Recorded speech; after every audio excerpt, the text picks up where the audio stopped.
consciousness had been trapped by the doctor. So much time has already passed since then. And it seems Sumeru's changing for the better now that Nahita's in charge, right? Paimon just hopes this peace will last a long time. And then Nahita won't have any more new problems to deal with. Yeah, guess you're right. We somehow always find ourselves right in the thick of it. Who knows what will happen next? Come to think of it, maybe it's all because of you. Maybe you're just a magnet for trouble. Huh? Me? Before Paimon ran into you, Paimon never ran into any trouble. At most, when she was super tired, Paimon got caught in some strange whirlpool and sucked out into sea. And even then, you fished Paimon out.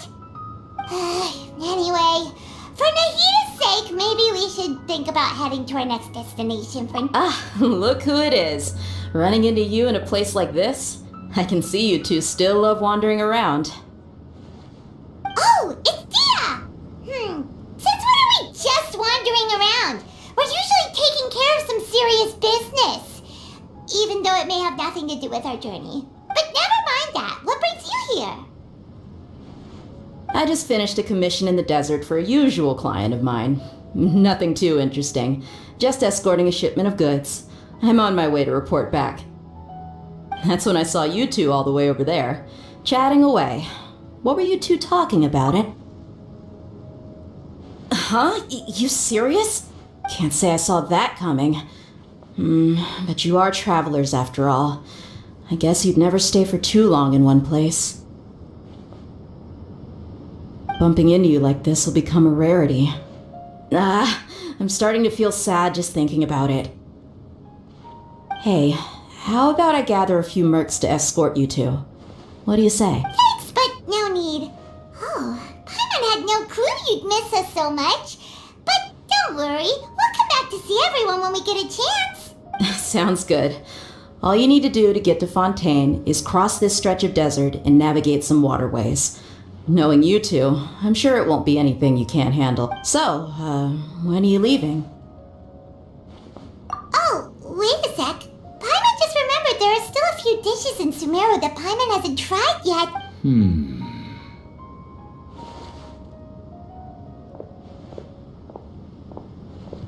I see. Guess you won't be needing a going-away party or anything. It's sad enough to see you, though, now that I think about it, Sumeru wouldn't be what it is today without you. Seems true heroes all— By the way, should we go say bye to Nahita? Oh, good point. Then there's no need to bother her. Then, I guess this is goodbye for now, Traveler and Paimon. Whether— Goodbye, Dia. Bye-bye, Sumeru.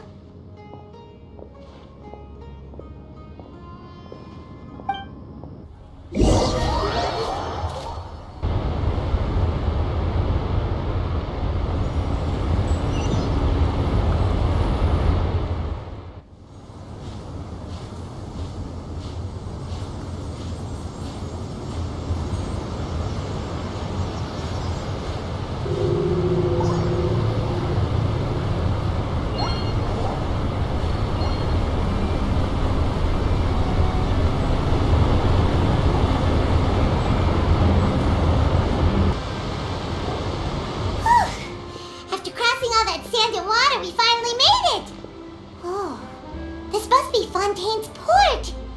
Wow! Everything looks so advanced in Fontaine!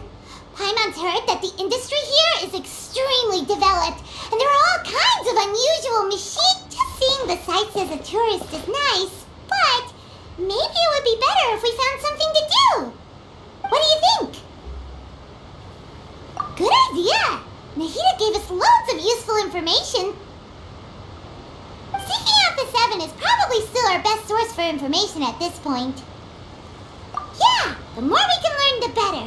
So, what do you think the Hydro Archon's like? Will we get along? Nahita said that she has a very unique personality.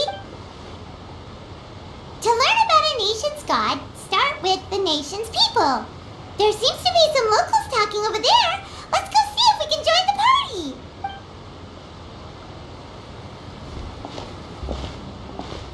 If you ask me, it's a tragedy how things ended for him. Yeah, I didn't expect that kind of ending for him. I thought he would at least fight on a little longer for his family. I was expecting a sudden plot twist, but it's a pity that it never happened. Still, his story's... Excuse me. Can I help you too? I couldn't help but... Hi. We're travelers new to Fontaine, and we had something we wanted to ask, but you seem to be really busy talking about... Play? Oh, no. We're talking about something that really happened. In fact, it's a case that was just heard a few days ago. Really? Like, a real trial? But the way you were talking about it and the word... Well, good tales are often based on true stories, aren't they? In what you see in reality may also be someone deliberately putting on an act while harboring whether something is true or not simply isn't that important. The main thing is whether the story being acted out... Oh, but it looks like you're not from around here. You probably don't know that the Fontaine Court of Justice is called the Opera Epiclese, or more commonly known as just... But, shouldn't court cases be treated a little more seriously than that? No worries. Other visitors to Fontaine have wondered the same thing. You could say that we just don't want to waste the moving stories behind those. And as for your worries about whether the cases are treated with due reverence, we have the absolutely just and honorable Chief Justice Neuvillette, as well as the Oratrice Mécanique d'Analyse Cardinal, a machine created by the Archon. Between the machine and the Chief Justice, false charge... Oratrice? Is it some kind of machine too? Oh, Paimon's curious. We should check it out if we get the chance. Wait, Paimon almost forgot to ask you our question. Do you know what we should do if we want to... Oh, that's easy. Just go to the Opera House. Lady Farina practically lives there. You could definitely say it's her biggest pet. I think what they mean is that they wish to speak with the Archon personally. In that case, I'm afraid it's going to be a tad more difficult. You'll have to make an appointment well in advance, and it'll depend... Is the Hydro Archon super busy taking care of official stuff? Wait. No. Lady Farina seldom takes an interest with the nation's affairs. The reason it's difficult to make an appointment is... That's right. After all, she is the Archon. Though she may tend to get a little dramatic from time to time, people can't get... First time Paimon's ever heard of an Archon being described that way. Wait! Paimon gets now! The Hydro Archon is kind of like a big celebrity here. Yeah, I suppose you could say that. Perhaps you could even say... Hang on. This is still Fontaine's Archon you're talking about. Yes, you're right. I guess I should at least try to be a little more respectful in front of visitors. Otherwise, I might get arrested and find myself faced... Come on. Sure, there's a lot of laws here, but nobody's going to be arrested for saying something disrespectful. All right, I think we get it. Thank you. At least we now know that we can find the Hydro Archon at the Opera House. But who knows how long making an appointment will take? Guess we... Hey! What are you looking over there for?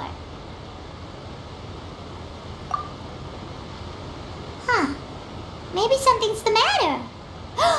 She isn't going to jump into the water, is she? Maybe we better go check on her.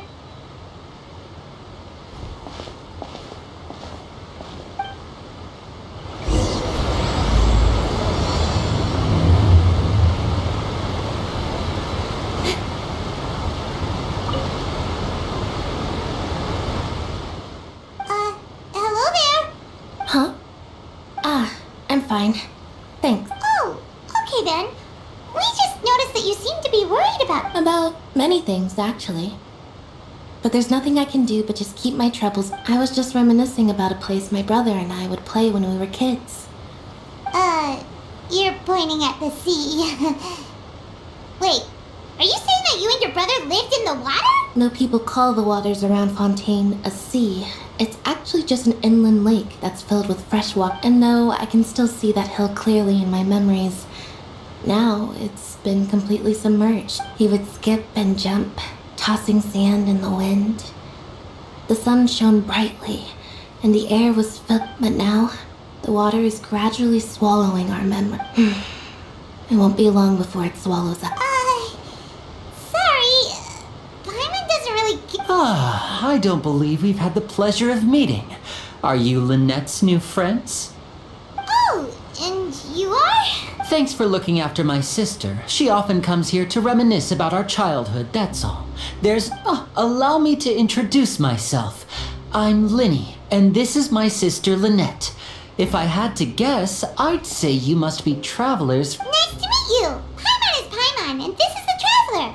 We just arrived in Fontaine. We were just talking with your sister. Even though we didn't really get what she was... I see. It's unusual for Lynette to be so willing to talk with anyone. In fact, she seldom speaks at all. Oh, really? Then you two are just like us. Paimon's always the one talking for some reason.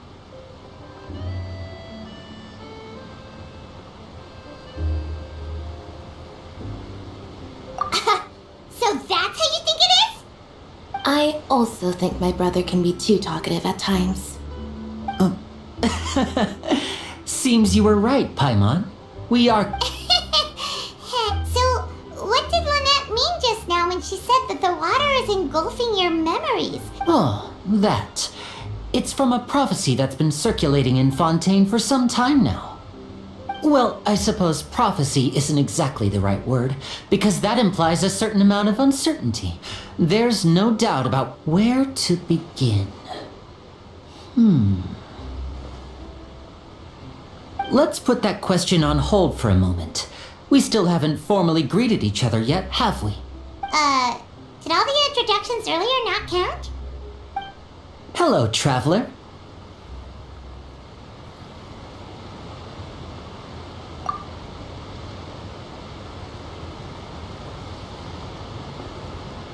And hello, Paimon. Hey! Why didn't Paimon get a handshake? You're not poking fun at Paimon, are you? Please, don't take offense. Just consider it a sort of etiquette we have here in Fontaine when making... Oh!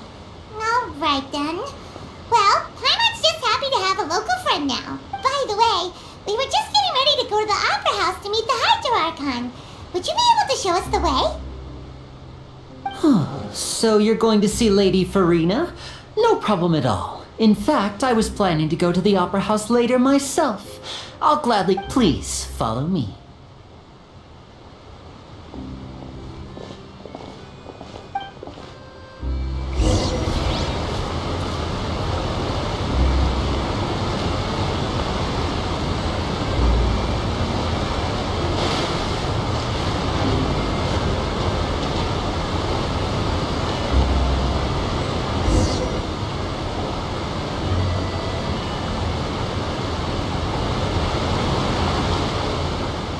You said you were going to see Lady Farina?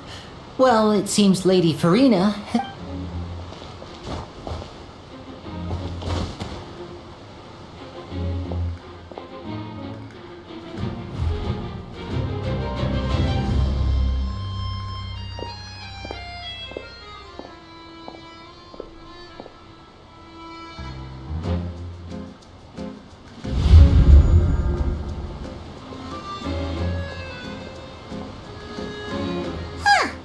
So, she's the Hydro Archon? But... My dear people, rich and poor, those with cup in hand and those with nothing at all, raise your glasses in celebration! If you don't have one,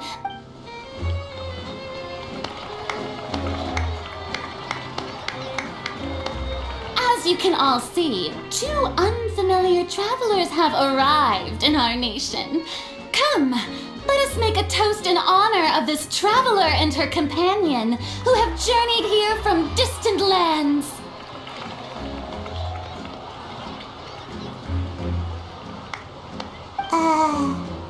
Is she talking about us?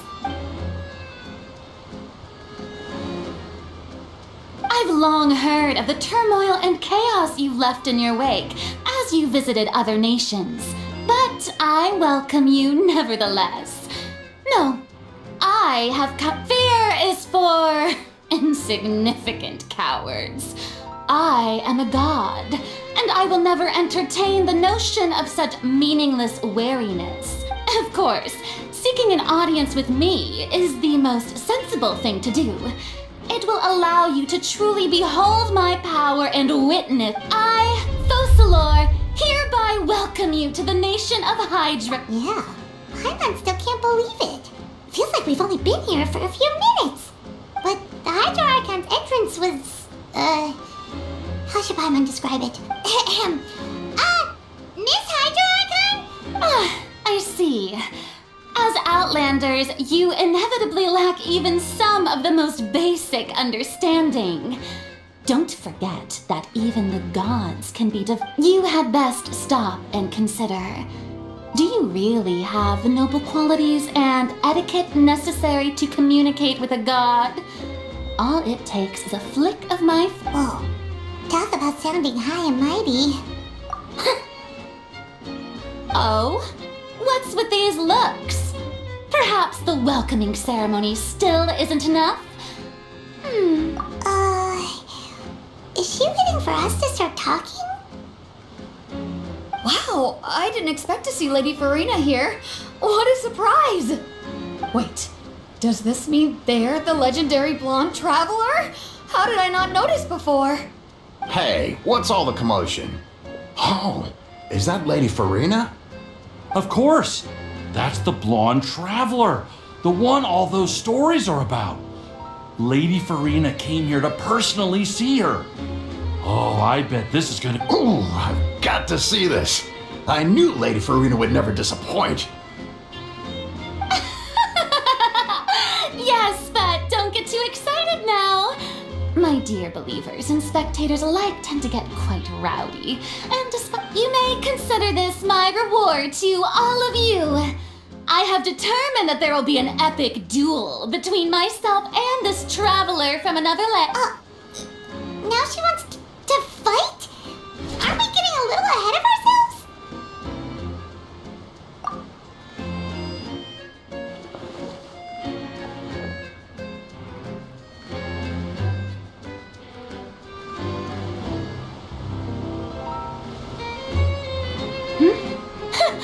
Are you not afraid?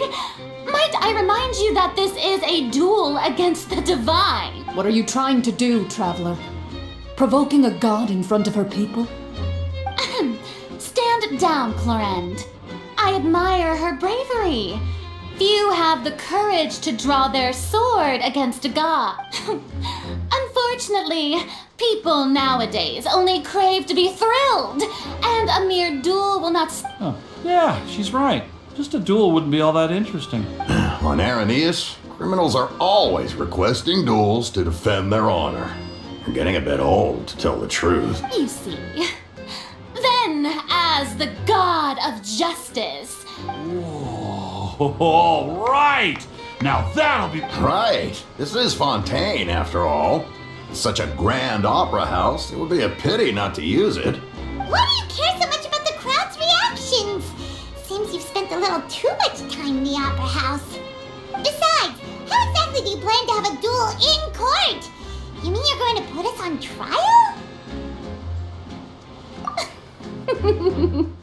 Oh, we have reason to put you on trial. According to Fontaine law, no one is permitted to release any flying objects within Fontaine city limits during the first 3 days of each month.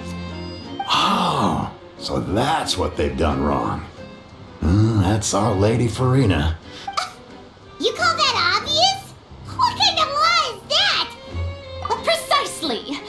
Now, if you two have no objections, then in the name of the Hydro Archon, I order your arrest.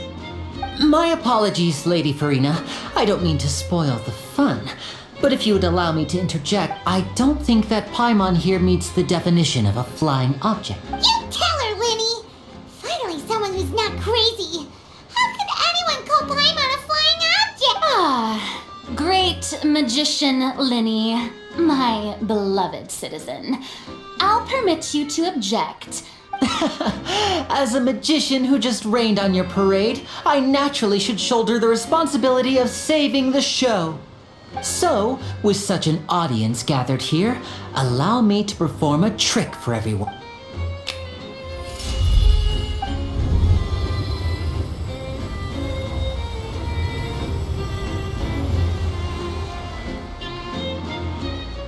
Ta-da! What's that on Paimon's back? Hey, when did Lenny do that?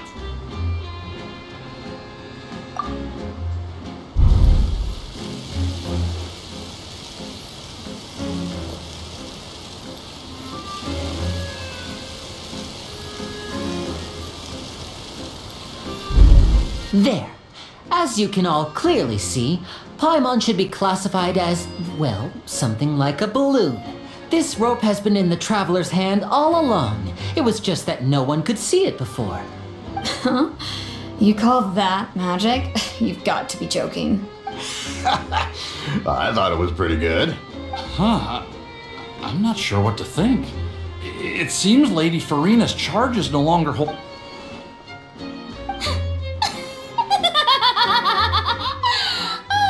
Amusing.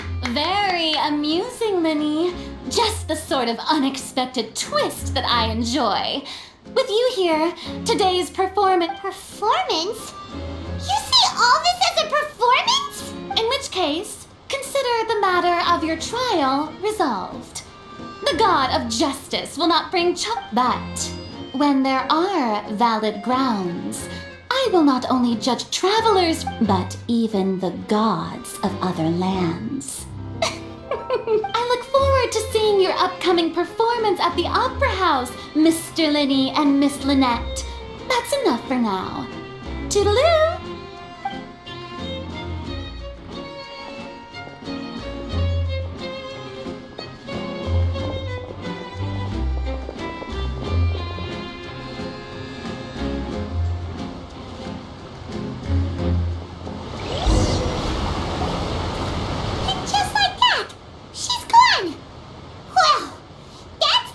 Unpredictable Archon Paimon's ever seen. You never even had a chance to ask her anything. But that's a problem for future Paimon. Don't mention it. I just happened to remember that there was such a law, so I did a little preparation, just in case. I didn't think it would actually come in. So, now do you see what kind of god Lady Farina... She can be a bit confusing at times, but she is still amenable to reason. Anyway, Paimon had no idea you were a magician, Linny. It sounded like you'll be performing at the opera. I just know a few simple tricks I use to make a living. Lynette is my... It will actually be my first time performing on the most prestigious stage in Fontaine. The opera... But isn't the opera house where criminal trials are held in Fontaine? When there are no public trials being held, the opera house hosts a variety of other performances. And speaking of performances, I would be remiss to forego this opportunity gifted... My brother's always excited to make new friends. Oh, sure. We don't really have anything to do now, and we want... Splendid. In that case, why don't we go together? You really mean it? Then I'll take you up on... This is a magical item known as a magic pocket. Huh? What are they going to use it for? About that... You asked me before about the prophecy. I'm not sure exactly when it began, but a prophecy has been circulating around Fontaine. It says that every person in Fontaine is born with sin. No matter how the nation of justice holds trial after trial, this sin cannot be absolved. Until one day, the water levels in Fontaine will rise, and the sinful people will slowly be drowned. In the end, the people will all be dissolved into the waters, and only the Hydro Archon will remain, weeping on her throne. Only then will the sins of the people of Fontaine be washed away. That sounds pretty gloomy. Why are people in Fontaine born with sin? What is that supposed to mean? There are lots of guesses. Some say that the ancestors of Fontaine stole the power of the seas and stirred its wrath. Others say that the people of Fontaine never heeded the first Hydro Archon's warnings and offended Celestia. But here in Fontaine, evidence is what matters. There hasn't been concrete evidence for any of these claims, so they can only be regarded as conjecture. If even the people in Fontaine don't know what sin they committed, That's exactly what the people did at first. But in the last few years, the water levels in Fontaine have actually started rising. Many places have already been completely submerged. Many people carry on with their lives as before and shrug it off as a natural phenomenon. But my family and I think that the people of Fontaine shouldn't ignore the possibility, we hope that at least the people who reside near the waterfront can move away before it's too late. So, we've started distributing magic as a magical item. These magic pockets have astonishing capacity. I'm sure they will come in handy. Oh, Paimon gets it! It's like preparing for a rainy day! But this is... Perhaps only absolute power could ever contend with such a catastrophe. But who knows? We're just tiny specks in the grand scheme of things. Now, if you'd like to help, then please give these magic pockets to anyone nearby.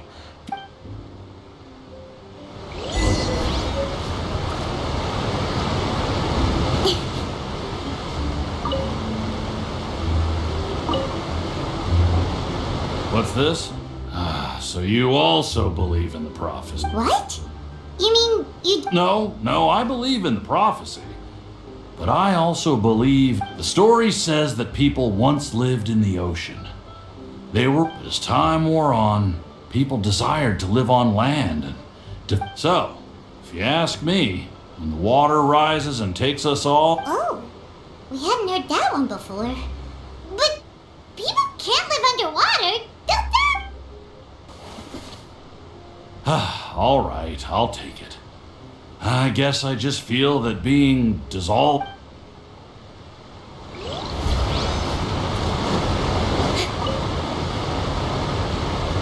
So you're the blonde traveler that everyone's been talking about. Oh, a magic pocket? Seems you really thought of everything.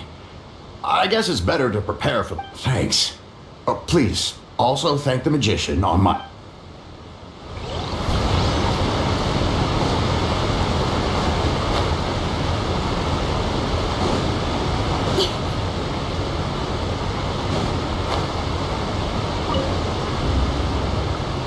Huh? I don't want that thing. The way I see it, if the prophecy's true, life is all about living in the moment. What use is there in worrying about the future all the time? We'll cross that bridge when we get to it. You should still take it. You never know when it'll come in handy. Oh, all right, fine. Thanks. It's just that... if I...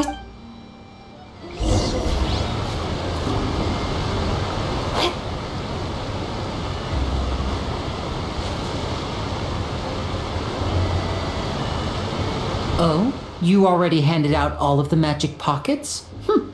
That was fast.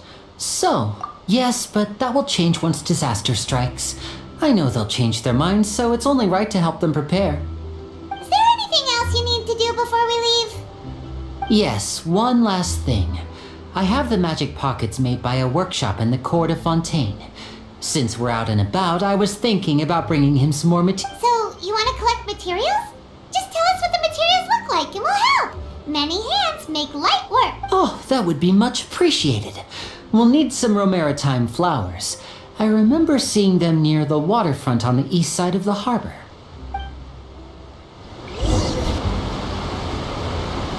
You made quick work of that. I can tell you're an experienced traveler. I've also finished collecting a few here. Maybe next time you'll feel like helping too, Lynette. No way. I'm in power-saving mode today. Otherwise, I fear I may not have any energy left for the performance at the Opera House. Fine. Though the performance is still a long way off. Now that we're finished here, we should get ready to head back to the court of Fontaine. So, we're going to the court of Fontaine before we head to the Opera House? Good.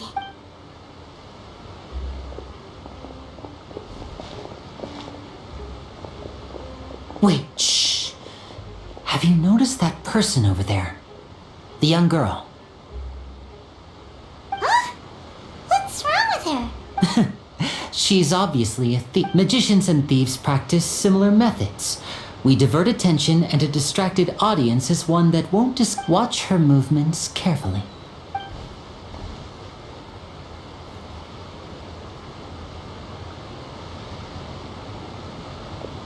Oh, he's right! Shh! Keep your voice down. We need to think of a way to catch her, but it seems she's very alert. Perhaps you two can ride the lift over there and wait up top. I bet that'll be... All right, let's...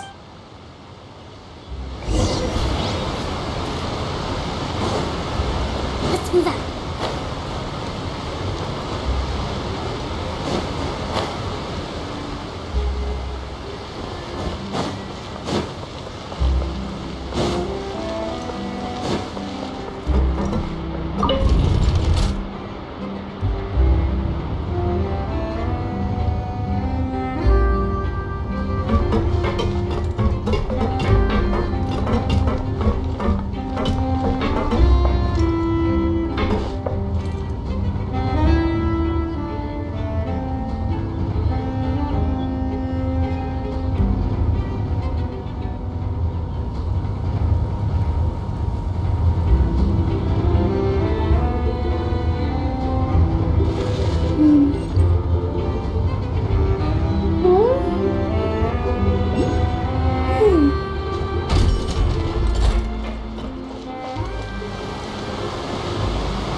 For a while now. Paimon wonders if Lenny caught the thief. Are you sure that's all she took? You should check to make sure you're not missing anything else. No, that was all. Oh, I can't thank you enough. I didn't notice a thing. Anyway, I should be going now. Oh, were you returning what the thief had stolen? That's right. Pity I wasn't able to catch her. She distracted me by dropping the thing she stole on the ground. I saw the general direction she went, but Lenny twisted his ankle, and I needed to make sure he was okay. Oh, did you get hurt, Lenny? I'll be all right. It's just a twisted ankle, that's all. In fact, it's feeling better already. If you want to play at being a hero, at least try not to get hurt doing it. Imagine what would happen if you managed to derail our You're right. Sorry, Lynette. I have to admit that the thief was even more skilled than I had anticipated. But at least we were able to get the stolen items back, so it wasn't a complete failure. What a slippery little thief! Guess things turned out alright in the end, though. Lenny's initiative paid off! Alright, let's put this little detour behind us. We should go to the court of Fontaine now.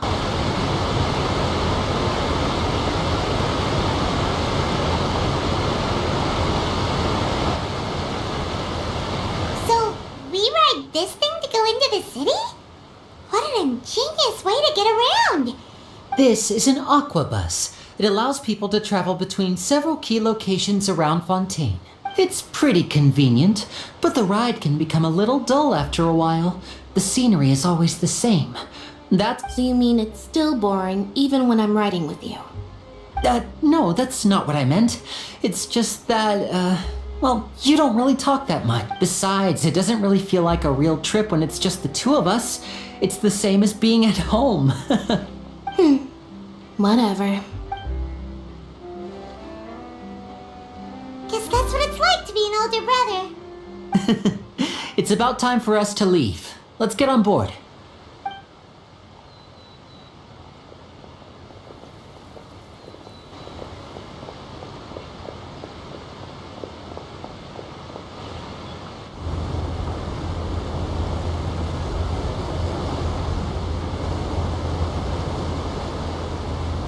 Excuse me!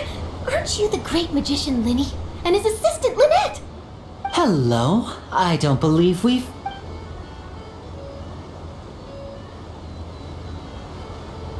Charlotte, a reporter for the Steambird. Nice to meet you. From the Steambird, huh? We've often relied on your paper to promote our performances. It's an honor to meet you. Wait, could that be the legendary traveler who's been making headline after headline in their journey across Tibet? Amazing!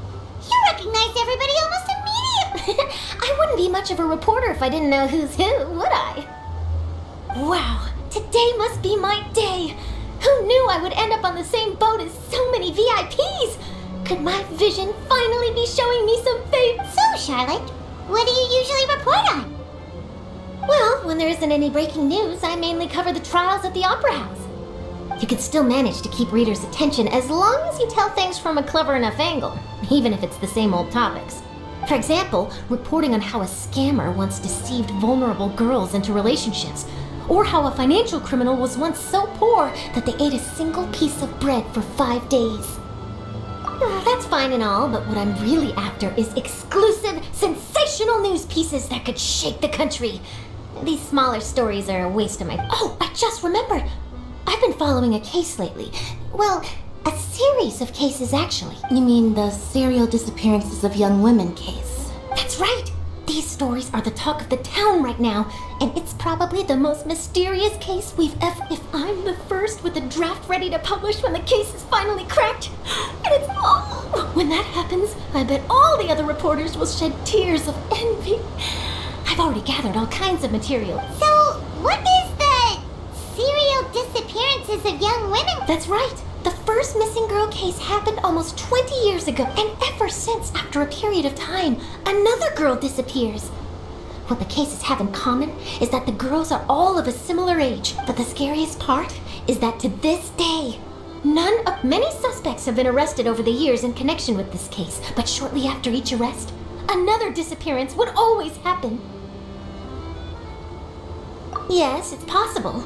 But either way, I believe that every case has some precise truth behind it. Yes, I agree. And at the very least, the family of those missing girls deserves some sort of explanation. I just imagined for a second what I would do if Lynette were to suddenly disappear. I'd pay any price to get her back, and then find a way to track down the culprit. Please don't imagine that, Lenny.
Enjoyed chatting with you. Life should be full of pleasant little surprises. Yeah, us as well. The ride went by too quickly. I have an interview to get to. I should get going before I'm late. Okay. Hyman hopes we can chat again. Bye now. Oh, be sure to stop by and see me at the Steambird when you have time. What a tough job. Always running around and interviewing everyone. If you don't mind, how about we stop by my home first? Besides, I still have all the materials we collected.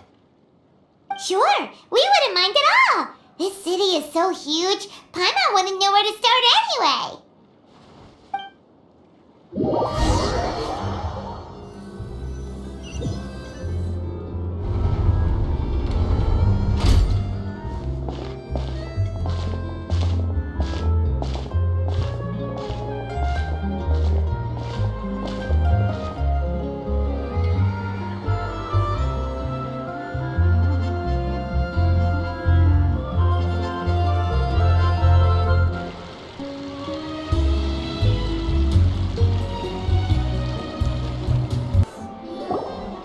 This is our current abode. Ah, Fremine, you're home. Where did everyone else go? I have some new friends that I would like to introduce. Oh, they all just went out a moment ago. I see. Everyone is getting busier now that Father will be returning soon. I suppose that can't be helped. Allow me to introduce you to my little brother, Fremine. He is a phenomenal diver. Hello. Nice to meet you. Paimon is Paimon, and this is the Traveler. Oh. Linny, could you come here for a moment? What is it, Fremine? Do you have something to tell me?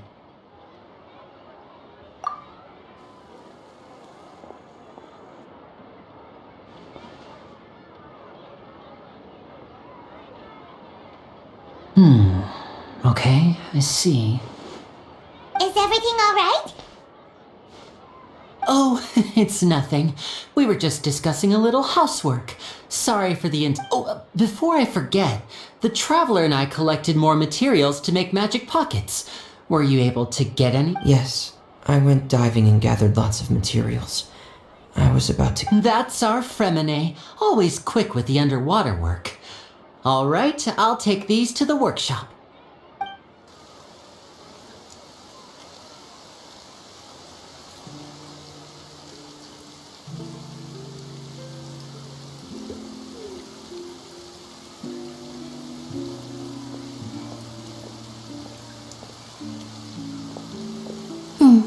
Looks like rain. Oh, you're right. But wasn't it clear and sunny just a moment ago? I'm afraid that's just how it is here. It often rains on days where there are trials being held in the Opera House, but don't worry, it'll clear up. What's wrong, Fremine? There's a legend about the rain that I tend to believe. It's said that a dragon of water once resided in Fontaine. Though we don't know where the dragon went, every time it weeps, the skies will cloud up and pour out rain. When I was a child, my mother told me that if I wanted to go outside and play, I should yell toward the sky at the Hydro Dragon! Hydro Dragon! Don't cry! If it's an elemental dragon, then having the power to make it rain wouldn't be very unusual. Let Paimon try something. Hydro Dragon, don't cry!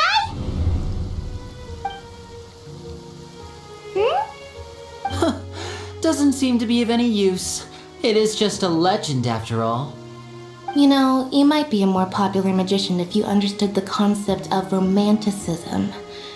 Or could at least play along. Sorry, it might be because we've never met the Hydro Dragon. Perhaps it can't be comforted by the words of strangers.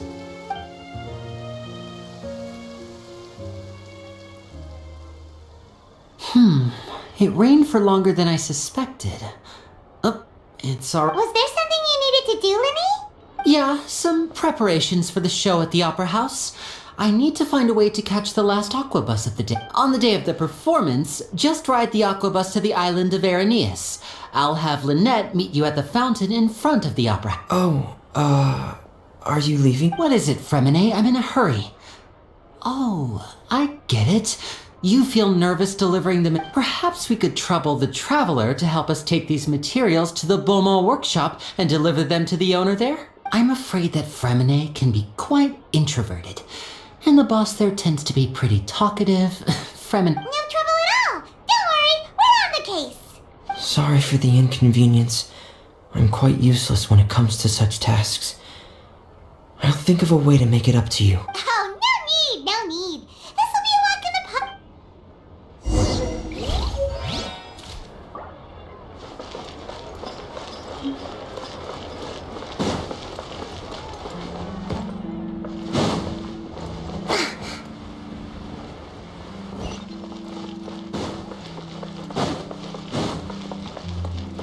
Let's move out.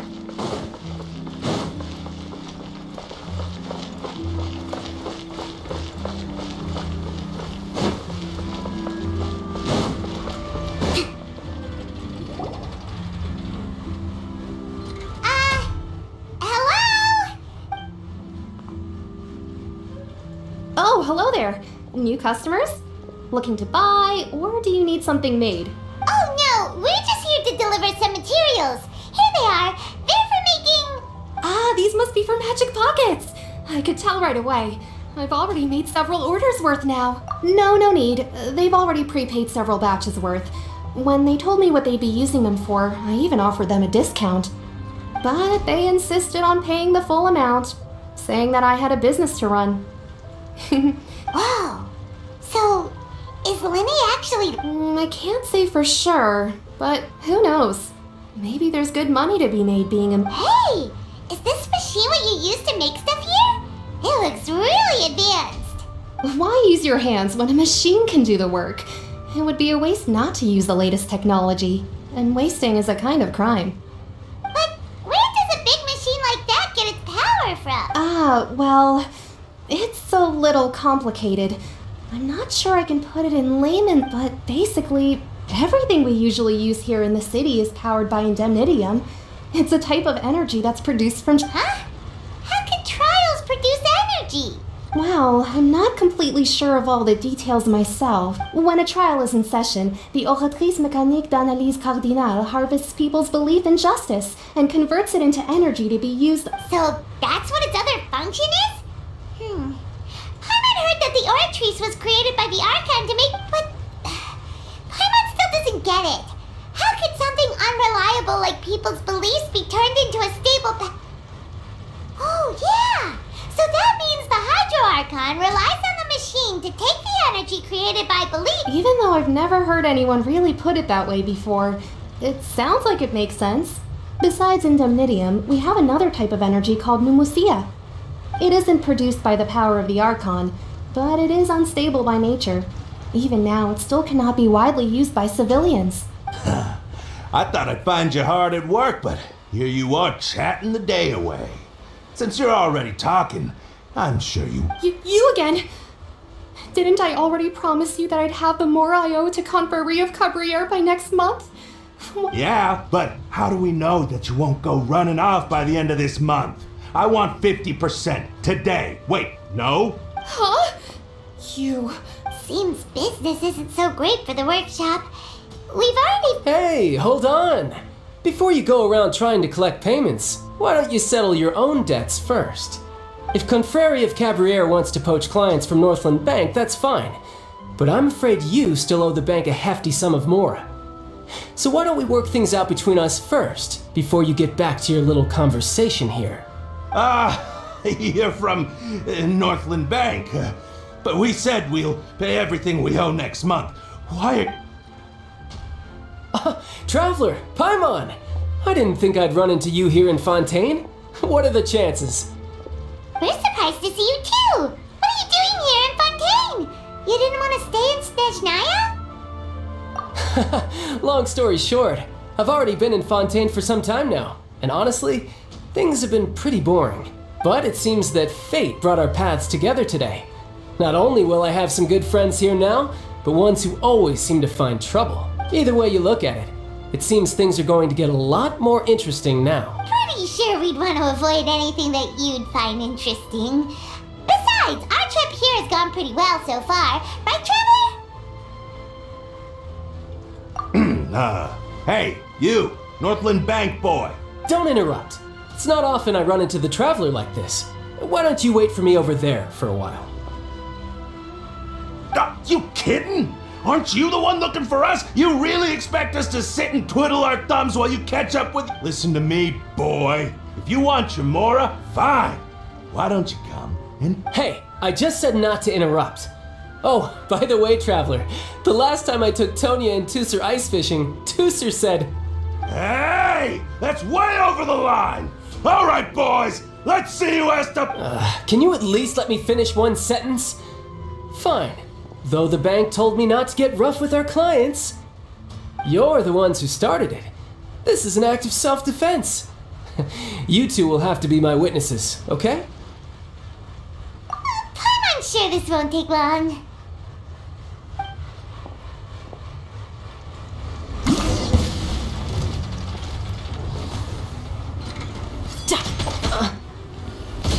Shouldn't let your guard down.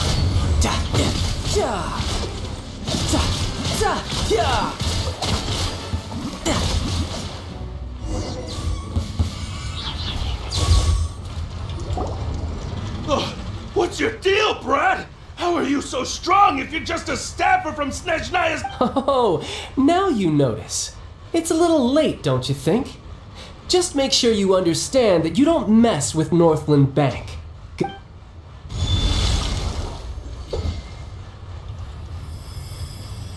Huh? Now's my chance!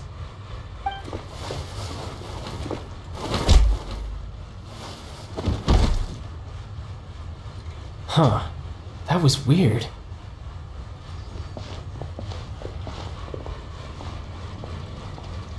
I'm not sure. It's as if I suddenly lost control of my hydropowers when I needed them. Maybe there's something wrong with my vision? Strange. How could that happen? First time Paimon's ever heard of someone losing control of their vision. Never mind. It doesn't matter. If I want to stay sharp, I shouldn't be relying too much on my vision anyway. Besides, I always have my delusion in case I need it. So what are you doing in Fontaine, child? I don't see its work for Northland Bank. Well, I guess it's because I've been in a bad mood lately. Huh? What kind of reason is that? Wait, since when do you feel down about anything? I don't know. Maybe I still have a lot to learn about myself. But recently, there seems to be some sort of restless power stirring inside of me. And I don't know why, but every now and then Maybe you losing control of your vision just now is That is a possibility. I can't remember if I ever mentioned it before, but when I was 14, I fell into some unknown abyss. It was during that time I learned nearly all of my abilities. The one who took me under her wing and taught me was named She was always quiet and very mysterious. Nobody knew where she came from or what she had been through, and she was always very strict when teaching me combat techniques. One time, I asked her why she was willing to take me on as an apprentice. From what I could make of her answer, because I had awakened it, and traces of it remained on me. She said that all my combat training. But what is it? What did you awaken? She never explained that. But my guess is that it's related to a dream I saw when I had just fallen into that. In my dream, I was in the deepest depths of the sea, and the boundless seabed was all around me. But in front of me appeared a whale. A whale? Oh, that sounds familiar! When we fought against you before, you summoned a huge whale that seemed... That's just an abstract form of a whale that I create using my elemental power. It takes that shape because the scene I dreamt of the whale has always been stuck in my mind. I'll never forget it. So you used the whale as inspiration for one of your moves? Huh. Seems so why don't you just go ask your master? Maybe she knows the answer. You make it sound so easy. Ever since the incident I experienced there, I've never stopped searching for Master Skirk and that unknown abyss. But it's been years now, and I've still found nothing. There isn't even a trace of the place where I remember falling into the abyss. Oh, it sounds like some kind of ghost. Yeah, I'm out of leads at this point, but there's nothing more I can do. It seems that strange encounters in this world tend to be Oh, seems the time really flies when I'm talking with you. I just remembered I have somewhere else I need to be. What? More work for the Northland Bank? No, it's more of a personal appointment. Lately, I've been sparring with some of Fontaine's official champion duelists whenever I'm Official champion duelists? You mean it's their job to duel? Yep. In Fontaine, before a criminal goes to court, they're given one chance to defend their honor by requesting a duel. The champion duelists are all-powerful fighters selected from among the nation's best. And the duel itself is a no-holds-barred fight so engaging in such a duel is regarded as a symbol of defending your honor. If a criminal manages to win the duel, they'll be acquitted. But if they lose, they'll have and the worst case scenario is that you're simply killed in the duel. Though it's rumored that Fontaine has a death penalty, from what I can tell, no one has ever been officially set. So really, the only people who opt to duel are those who have suffered a grave injustice in being accused, or those who greatly So, do many people actually get Apparently, it's exceedingly rare for anyone to actually win. Fontaine probably enacted this system as a way to show that the nation respects the honor of its... Besides, none of the champion duelists are to be trifled with. Which is exactly why I was itching to face them as soon as I got to Fontaine. Apparently the one I'm meeting today, Clorinde, is the strongest of the champion duelists. I had been asking her for some time before she finally agreed to face me today. Well, that's child for ya. Paimon feels like we heard that name somewhere before. Oh, before I forget, I want you to have... Huh? Your vision? You're seriously just giving it away? I'm just worried that it could become uncontrollable again. I'd be pretty upset if it got in the way of my duel, so I think I'll be better off without it for now.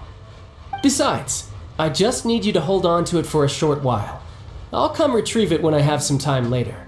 Paimon knows what you're up to. You just want an excuse to come talk to us again, don't you? Whatever gave you that idea? I'll be in touch later. That sneaky guy. He said he's been feeling down lately, but he seemed the same as ever to Paimon. Well, since we don't have much to do for now, we might as well walk around and see the city before Lenny's performance.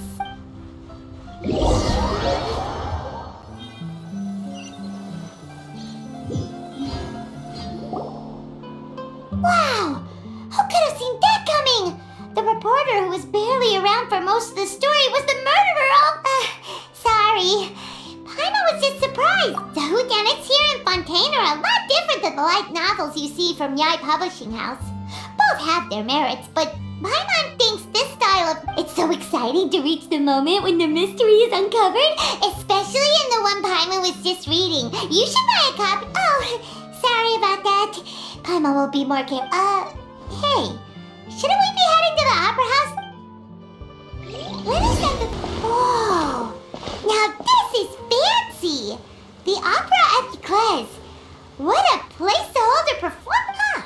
Looks like there's a lot of people standing around the fountain up. Oh, Archon, please bless us with a bright and healthy child.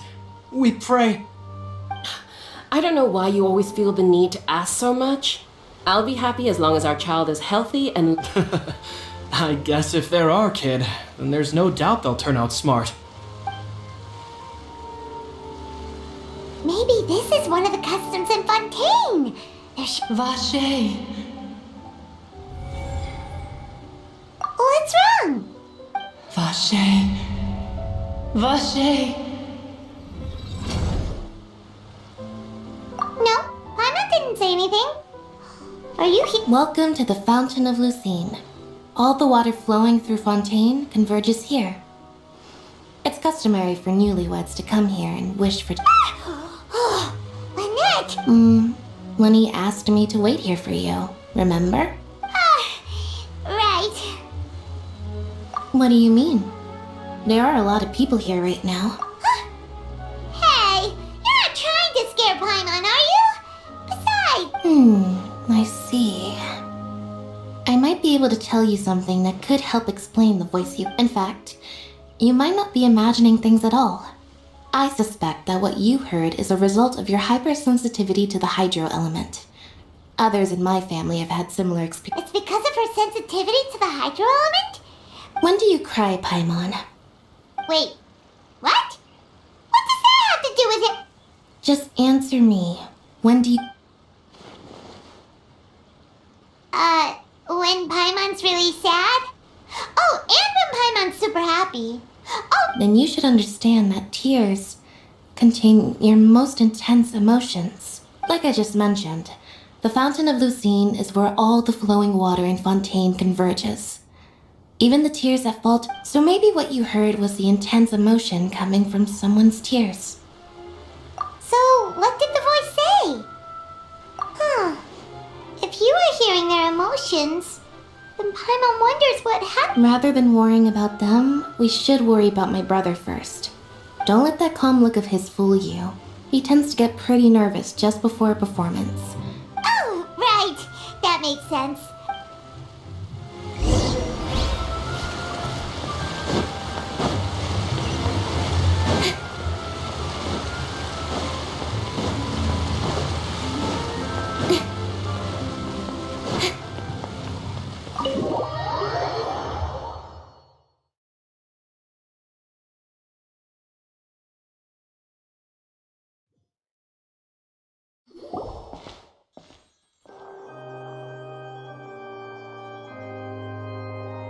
Traveler and Paimon. Good to see you. I knew... Are you kidding? We wouldn't miss it for the world. We've... I can tell, judging by... But you're actually right on time. The audience still hasn't started entering the venue yet, which means now is the perfect chance for us to...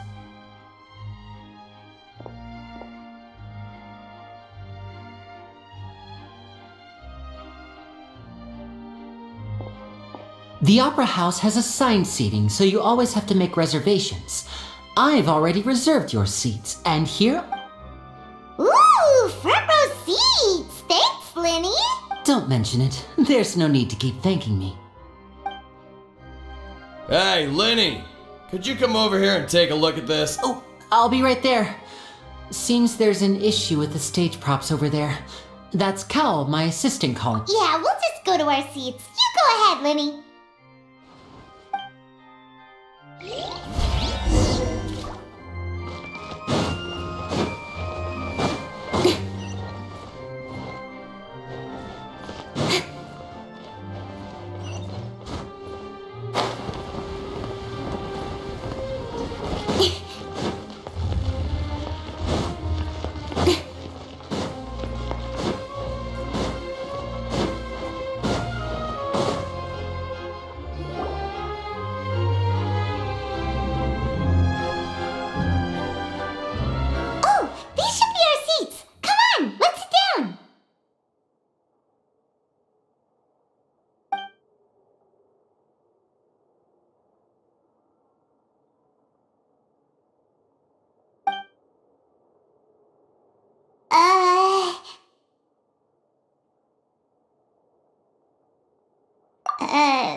Hey, Traveler. Maybe we should strike up a conversation with the person next to us. Since we're sitting together and the rest of the place is practically empty still. Oh, you little... Of course you put this on Paimon. Excuse me, I did not realize you felt awkward. I am terribly sorry. I would be perfectly happy to chat with you if that is what you would like.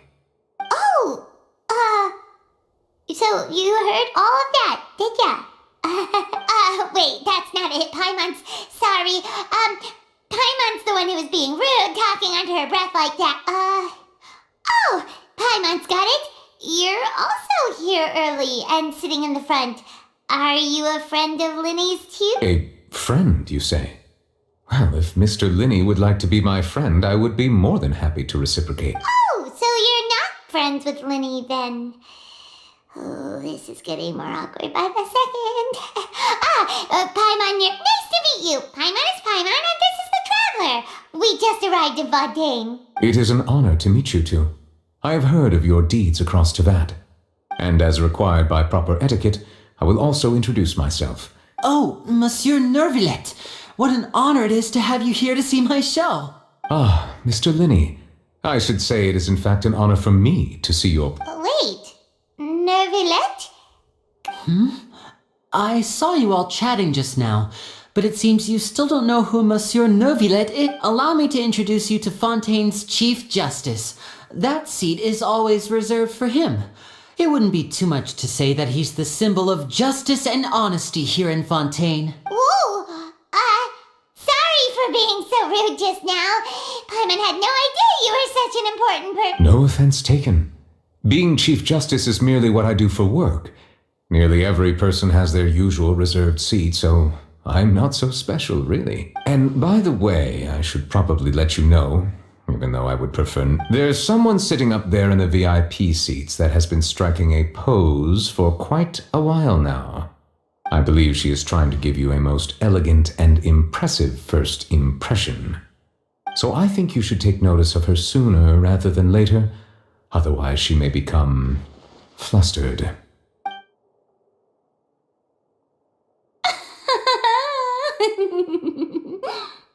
Huh? Oh, it's Farina, the Hydro Archon. Huh. She sure has a smug and satisfied look on her face. Very good. That is for the best. No need to pay her any more attention. We may now enjoy the show. Huh? So is this what things are like between the Chief Justice and the Hydro Archon? All right, please wait just a moment longer. I've pretty much finished my preparations, and the performance will start as soon as the audience has made their... Yay! The show is finally about to start! Boy, Monkey Island!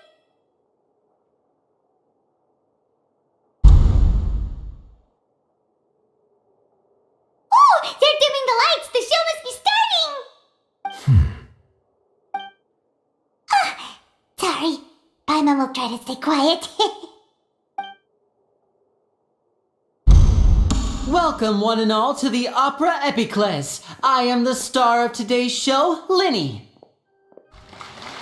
And over here is my sister, Lynette, who will be working as my wonderful assistant. Please, let's give her a warm welcome. Hello, everyone. I know she may seem to be a little sleepy right now, but that's just a sign that she's nervous. Whatever. Now, some of you may be thinking, two vision holders who can freely manipulate elemental powers performing magic is not true magic at all. So, I would like to take a moment to assure you that elemental powers will have nothing to do with what you will witness on the stage today.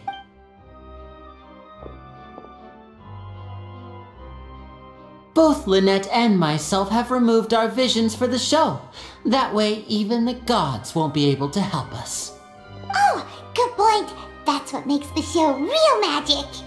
Now, without further ado, let the show begin. Lynette will now exit the stage to make some preparations. I know you might miss her, but don't worry. She'll be coming right back on stage momentarily. Perhaps in an unexpected way. I'm sure she'll be stealing the spotlight soon enough. Oh, and before I forget, there's one more thing I should say. You never know what can happen in the blink of an eye. A magician's greatest skill is making things disappear or appear. The possibilities are endless.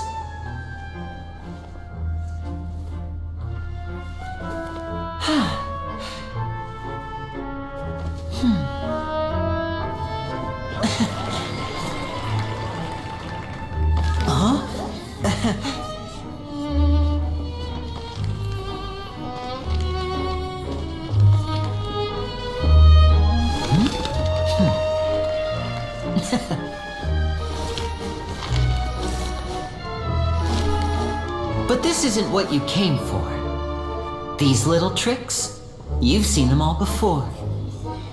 So it's time for something truly extraordinary, don't you think?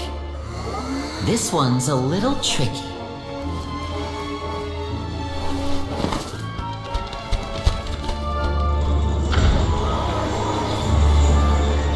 Using this water tank, I shall make my sister vanish completely, right before your very eyes.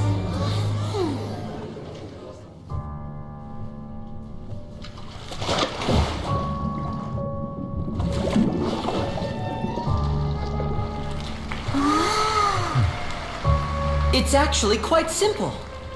She'll just turn into air bubbles and float right out of the top.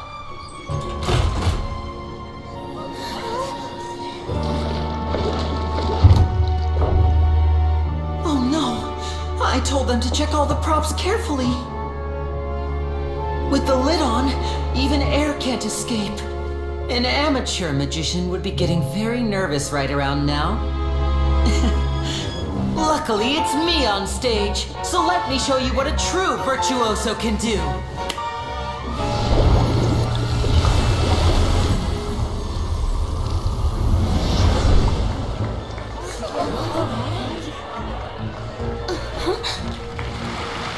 Lynette, are you still there?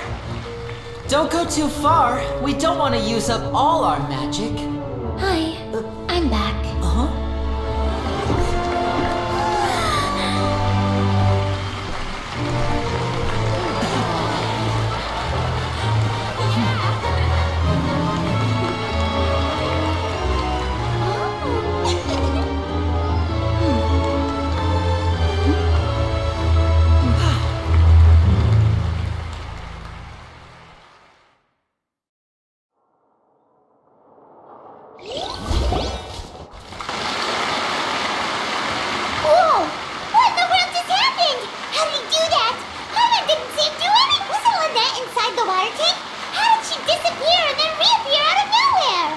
If we could see easily through his tricks, then that would mean that his skills are still lacking. To appreciate magic, you should focus on the show happening on stage, rather than getting caught up in trying to see that which has been intentional. Guess you're right. Paimon couldn't believe her eyes when Lynette reappeared. Amazing! Thank you everyone. I'm glad you enjoyed that performance. But our magical journey has only just begun. I've prepared even more astonishing surprises. The magic of transformation and disappearance can go far beyond what you've just seen. I'm sure many of you are thinking that escaping the water tank was impressive enough. But Lynette is still, in which case, I have ample time to make all necessary preparations. So, for my next trick, I will require the participation of one lucky audience member. Please, if my assistants could bring out the magical boxes now. There are 2 boxes and only 2 boxes. One is here and one is there in the aisle among the audience. I'm sure many of our clever audience members have already guessed our next magic trick. A swap! Our lucky audience member and I will each enter a magic box. After 1 minute, we will each emerge from the opposite box. Now please, everyone pay very close attention to the box you see here. Wow! How's he gonna do this?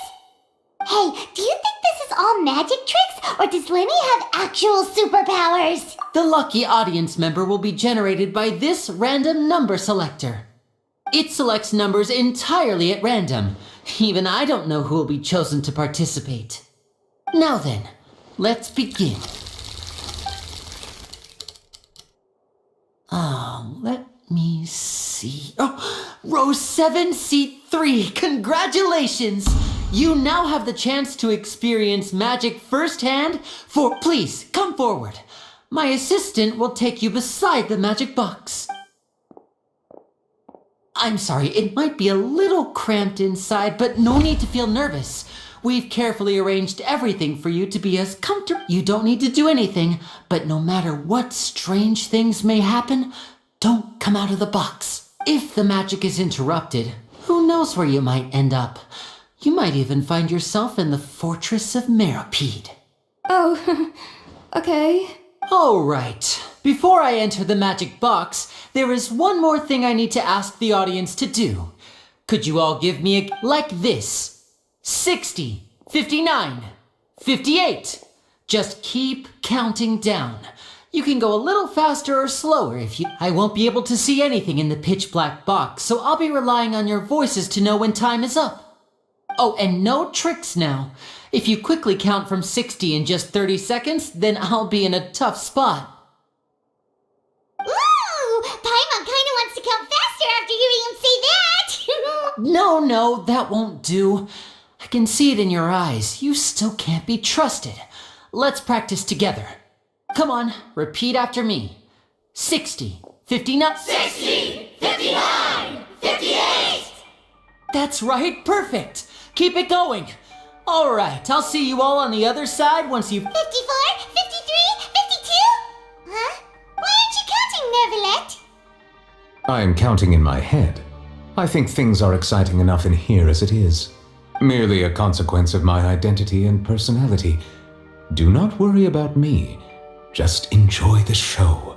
Oh, alright. You look so serious that Paimon thought you might be feeling uncomfortable or something. 40, 39, 38! Mr. Linney, are you all right in there? Yes, I'm fine. I'm just double-checking the direction of the magic. It would be a disaster if we get sent to the wrong places.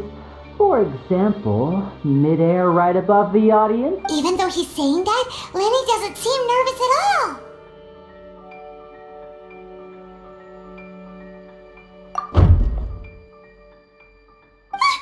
What was that noise? Did you hear it too? Not sure. Anyway, it doesn't seem like anyone's worried about it. 25, 24, 23! What's wrong, Mr. Linney? I can still hear you moving in there. I seem to have accidentally knocked over a decoration. I'm trying to fix it, but it's pitch black in here. I can't... Never mind the decorations! There's no time for that. The show is what's important. No, that's unacceptable. I want my show to be perfect. Don't worry, we still have 20 seconds. 19! 18! It seems things aren't quite going as planned. It feels like you're all starting to count faster, but that's alright. I know it can be tiring to do such a long countdown. 10 seconds and change is still plenty of time. 10! Almost there now. 8! Swapping two people is harder work than you might think. Even a master magician like me can't guarantee I'll get it right the first time. Hey, wait! Is this the back one? I can't tell. They both look the same inside. Huh? No, that's not it. I'll try again. 7! Hey, slow down! Honestly! 5! 4! 3! Whoops! That doesn't count! 0!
To fix the stage now, right?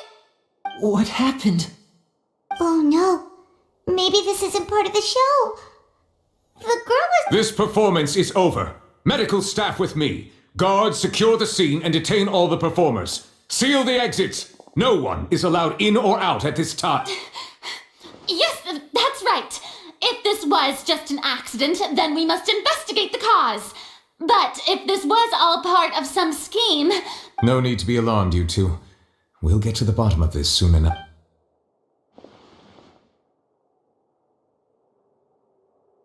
Unfortunately, the person who is in the magic box has been pronounced dead. His name was Cowell, one of the assistants in Linny's magic troupe. Apparently, the fireworks on stage ignited the ropes that were suspending the water tank, which then caused the tank to fall onto the stage. As of now, we are still not sure why we found Cowell in the box, rather than the guest from the audience. And after an initial search of the area, the guards have confirmed that the girl is nowhere. It appears that this incident was not merely some mishap with the performance, and there are many indications that it is connected with the case of the serial disappearances of young women. The serial disappearances case? That's the case that Charlotte mentioned before! I know the truth. I can see through the whole thing.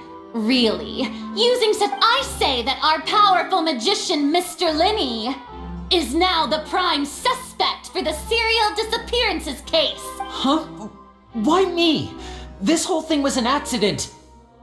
Oh, this all occurred during your magic show, did it not?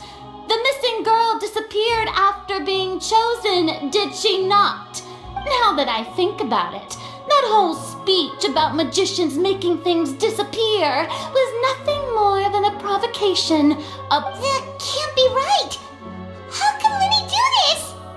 He was in the box on the stage the entire time! We can even hear his voice! Besides, before the show, he told us that he would like to catch the criminal behind the disappearances! He couldn't possibly mean catching himself! Save discussion for a later time, please.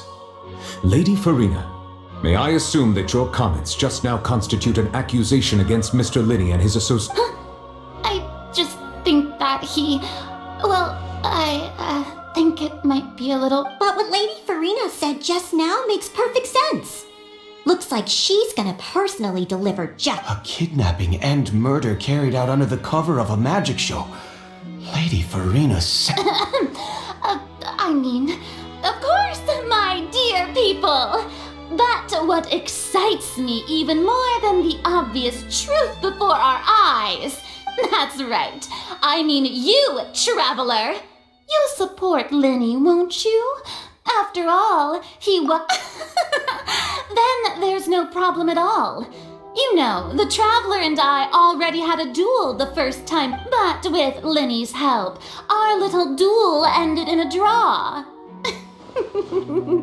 But draws really are, so no more draws. Between the two of us, there must be a clear winner and loser. And what better place to hold... It wasn't a draw. She obviously lost last time. I understand. Charges have now been pressed. And well, traveler, seems Lady Farina has set you in her sights.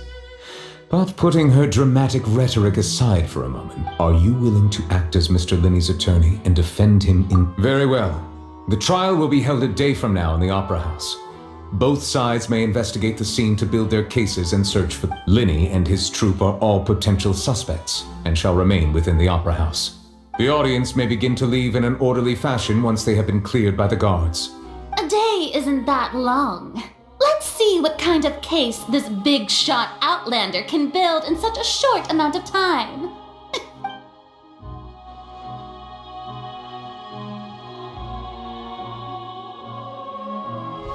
Lenny! Sorry about everything that happened just now. Were you frightened? Of course! Who wouldn't be scared after witnessing an accident like... Yeah, I'm a little shaken up myself. How could this happen? I know you already claimed that you would defend me, but now it's just us talking. Tell me, do you think I could I understand. Even I'm not sure what happened, so I can only imagine how difficult it is for you to grasp the situation. I'm sure everyone sees me as the biggest suspect at this point. But if you ask me, the whole thing is mysteries layered upon mysteries. I don't know whether what happened there on the stage was purely an accident or not. And I don't know why poor Cal was in the box. As for how that girl chosen from the audience could suddenly disappear, I'm afraid I don't have any answers either. If someone tampered with my performance, then we need... Even a skilled and knowledgeable magician like myself couldn't pull all that off in just 1 minute. Which is precisely why we need to investigate. As this book says, the impossible could not have happened. Whatever happened must have been that which is possible. Paimon bought them when we were reading at the bookshop in the city earlier. Pretty cool, huh? Don't worry, Paimon used her own savings to buy them. It wasn't from our travel funds. I think they look cute on you, Paimon. You have good taste, Lynette. That's the right attitude. Feeling depressed isn't going to help me now. I need to get back to my normal self. But with the guards watching our every move, it's going to be especially difficult for Lynette and I to prove our own innocence. Good thing you agreed to be our attorneys. Thanks for that. Yes, thank you so much. Yeah, just leave it to us. Oh, since we're going to start investigating, Paimon has a question first. Well, I'm afraid that would involve some of our essential traits. The secrets behind our magic are past saving. I suppose you're right. The truth behind our tricks is going to be in... 'Tis truly a pity. As a magician, our magic show is a work of art. We've poured countless hours and spared no... But if revealing our secrets will help you uncover the truth behind what happened, then it will be well... We should go somewhere else if we're going to discuss our magic tricks. We'll go speak with the guards, and in the meantime, you... All right, let's go have a look while the investigation teams are still here.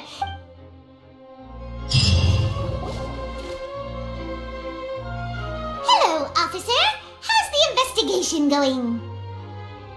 I see. You must be the traveler that Lady Farina mentioned. Listen, I'll be perfectly honest with you. Huh? What are you... Come with me and you'll see. The deceased is one of Linny's assistants named Cal. Even though he hadn't joined the troupe long, he was hardworking and everyone generally liked him. The assistants are usually in charge of setting up and inspecting the props, as well as assisting with the show and keeping the... As you probably saw when you were in the audience, the water tank suddenly fell and smashed the box with Cowl inside it. This is the real mystery. We've already searched the scene and were unable to find any traces of the group. However, if you look carefully, the box was positioned directly under the water tank. The ropes holding the tank were then burned by the pyrotechnics on stage, causing them to snap. All these factors lining up so perfectly makes it hard to see this as a mere accident. If anything, the more logical explanation is that the whole incident was intentionally planned, and Linny is the most likely person to have access to all these areas. But he doesn't have a motive! Are you both good friends of his? Well, you can't say we're good friends, but... So in just a short time, he was not only able to win your trust, but even convince you to act as his attorneys. I know there's no such thing as magic. The real trick of a magician is holding the audience. I've seen a lot of cases, and I can tell you that... Sorry, I tend to be pretty straightforward. Just know that I'm warning you for your... Anyway, you may investigate the scene of the crime yourselves if you're curious. Who knows, maybe you'll be able to...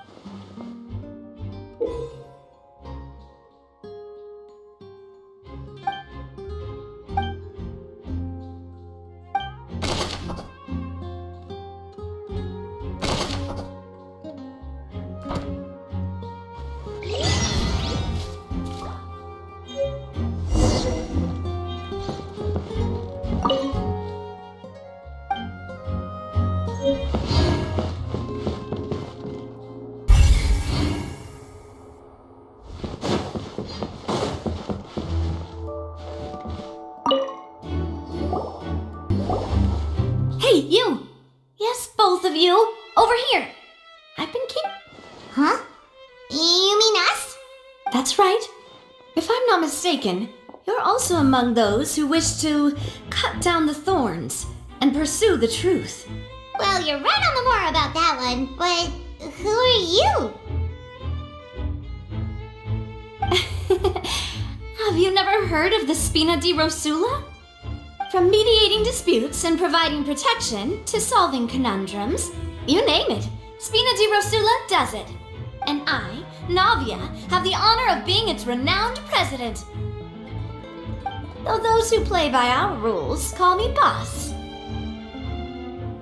I'm Silver, her attendant. Pleased to meet you. And I'm Melus, Demoiselle's various daily needs and affairs. Huh? Boss? Demoiselle? What gives... Well, I am the second generation president. Melus and the others are still used to... My apologies, Demoiselle. Should you prefer, boss, I will endeavor to use that instead. No need. You don't have to call me boss. Just Navia is fine. Okay, if you say so. Not that we're members of Spina. All merely trifling details. Never mind. Now, that's right. I've always kept an eye on the serial disappearance cases. My interest stems from a matter back from my father's time. Judging from the look of things, I find Linny an unlikely mastermind. Really? We think so too! That's why we're looking for clues now. But how did you come to that conclusion? Intuition, naturally. My unparalleled intuition. Farina sure was quick to point the finger at Linny without any decisive evidence whatsoever, wasn't she? But that's not uncommon for her. If you remember, the justice had to interrupt her and ask if she was pressing charges just to keep her from getting carried away. Anyway, a trial begins the moment someone levels charges.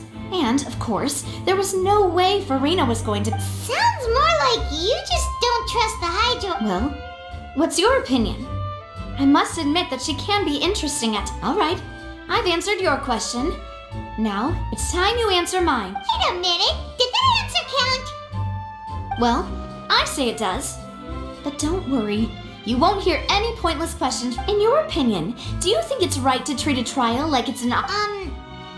Well? And why would that be? See, Silver and Melus? I told you they'd be different. Most astute of you, demoiselle. I too think that the traveler's response was most excellent. No matter how wonderful the script or how fervent the audience's expectation, then if that can be done, boss, then... All right, that's quite enough, Maloose. Anyway, I like your answer. Now, I need to make some preparations, following which our joint investigation shall commence.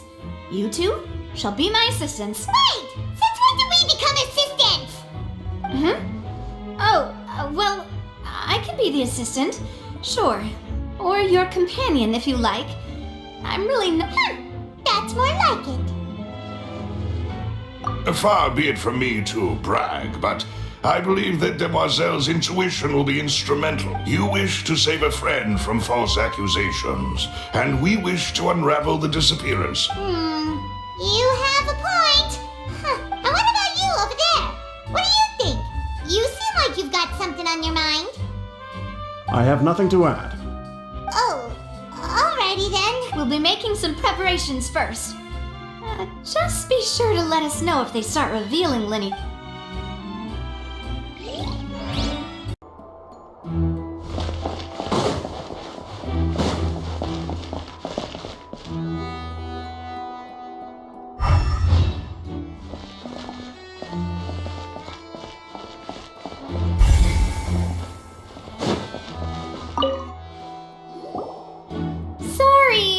No one can freely enter or exit the Opera House at the moment. No, we're not leaving. Were you always guarding this entrance? Yes, after the Chief Justice gave the order, everyone coming. So the missing girl couldn't have left from here. At least, not from that point on. I doubt there was much opportunity then, Eve. How can you be so sure? Well, because I was in charge of security, I couldn't see Linny's performance from here, which was quite a shame. But still, I did not abandon my post, and I stayed put no matter how loud the applause was. We Melusines are good at that sort of thing, you know. So, it's safe to say the girl couldn't have left her. Alright, thank you for your help.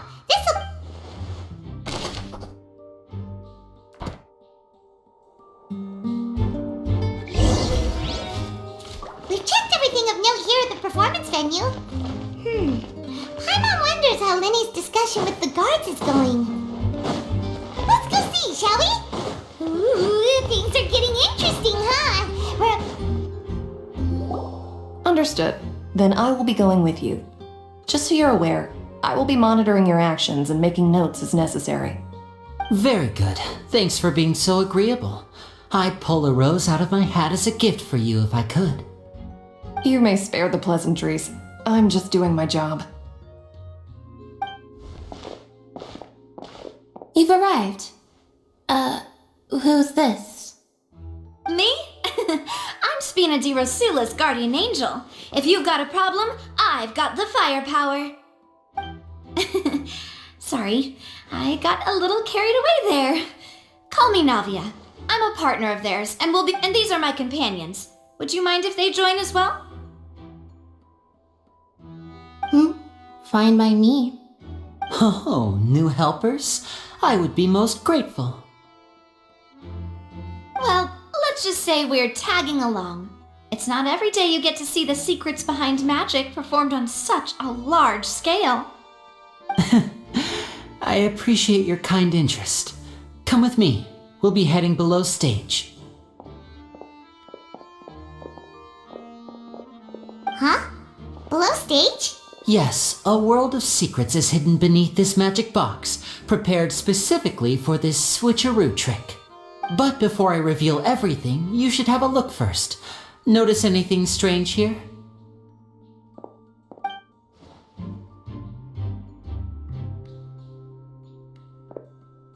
I'm not trying to be dramatic, remembering the details of a Weren't there balloons and other decorations here? Where did all that go? Ah, good eye. That said, you're still far from discovering the answer. The back? You mean the inside of the door? What's different about it, Paimon? Very good indeed. I thought you might not be able to... The back of this door was patterned. Those patterns are now gone, replaced by a smooth wooden board. So, if you put 2 and 2 together, what do you get? Exactly. All right, let's go. I'll tell you how it works as we head down.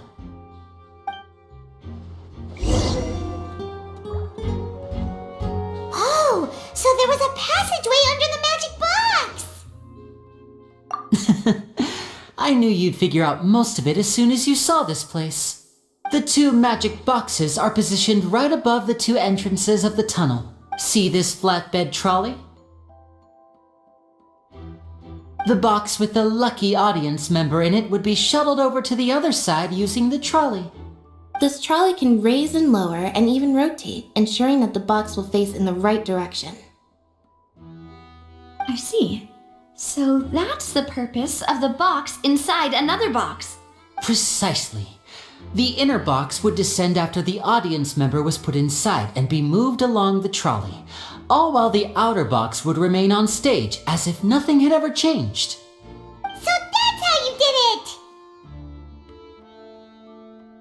Once the box was lowered, the trolley would store some energy through this device here, with which it would complete the rest of the steps. The audience member would only be able to feel some slight movements in the dark, and by the time she walked out, she would— Right! You were talking that whole time, and you even came out for a moment near the end! Ah, yes. A phonograph operated by Lynette was used to achieve that effect. My assistant and I had already scripted our conversation beforehand. When the countdown began, I had already gone to the opposite box via a tunnel using that ladder. And what about Lynette? Where was she? I was in the mezzanine space in the back of the box. Oh, interesting! That's how we were able to coordinate Linny's lines with the assistant. And, by the way, I was the one who walked out of the box at the end. I mean, we are twins. All it takes is a change of clothes and no one can tell who's who. And that's my favorite part of this trick. Only Lynette and I can perform it. So that's how it all worked! Wow, every detail you revealed was more amazing! Lynette would briefly walk out of the box and then go back in, jumping into the tunnel and escaping before the box on the trolley could finish ascending. And then I walk out of the other box in the audience area, and the trick would be complete. The operative word here being would. But as you saw, Cal was in the box, not our audience member. She, on the other hand, mysteriously vanished. We really don't know how that happened. If not for that interlude, this would have been an astonishing trick. I probably never would have figured out how you pulled it off. And yet, to think that someone was able to use this magic trick to commit a crime. Could we have a look around? I think we can come up with some more leads. This is the scene of the crime, so Linny and Lynette are not permitted to stay here. Yes, of course. No need to be so strict now. I won't disappear into thin air, you know. Thanks, everyone. We're counting on you.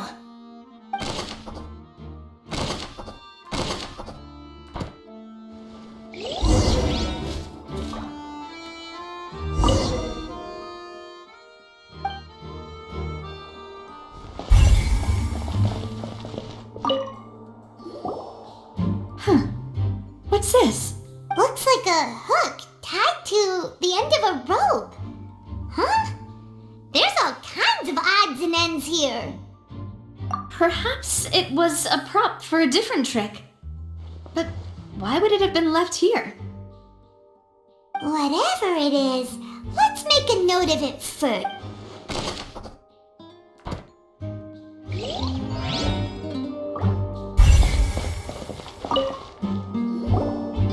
The floor is wet. Please be careful not to slip. Speaking of which, why would... Oh! Paimon knows! It's one of those tricks where you pour water into a jug and then flip it and here's a broken vase. That can't be. The trolley moves along track. Let's note this down too and think...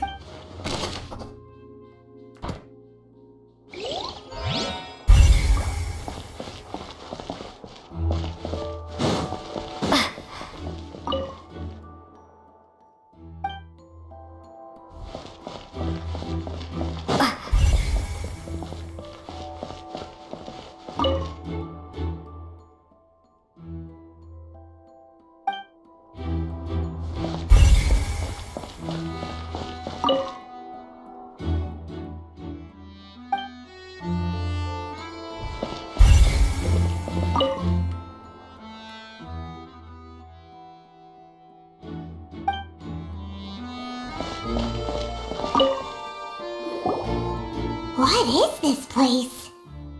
It seems someone could fit through here. Could this have been the suspect's escape? Alone, perhaps. But if they had to pull another person with them, the space would be too... But there are no other ways in or out of here. Oh, you're right! Let Paimon write that down.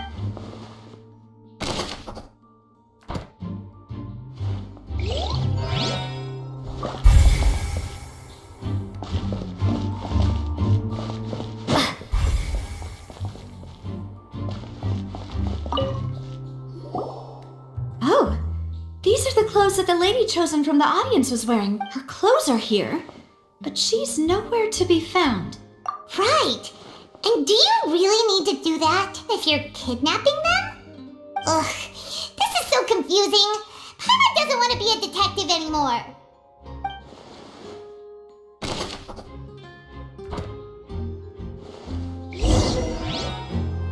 Seems we're just about done investigating down here.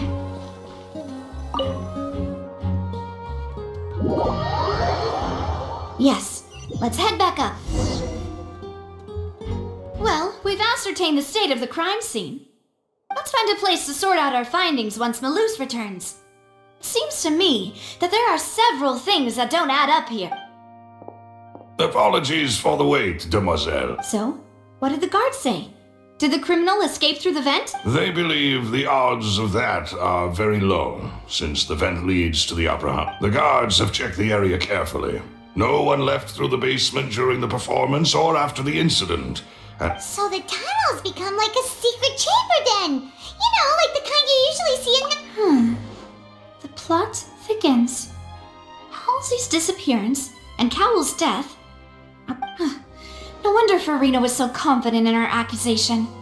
All the current evidence points toward Linny and Lynette. In other words, the charges are very likely to be upheld unless we make some considerable progress. Charges and then trial. So if the charges are upheld, they'll... That's right. This is how a trial goes in the Opera House. During the proceedings, the Chief Justice and the oratrice will hear... That's right. This is how indemnitium is produced.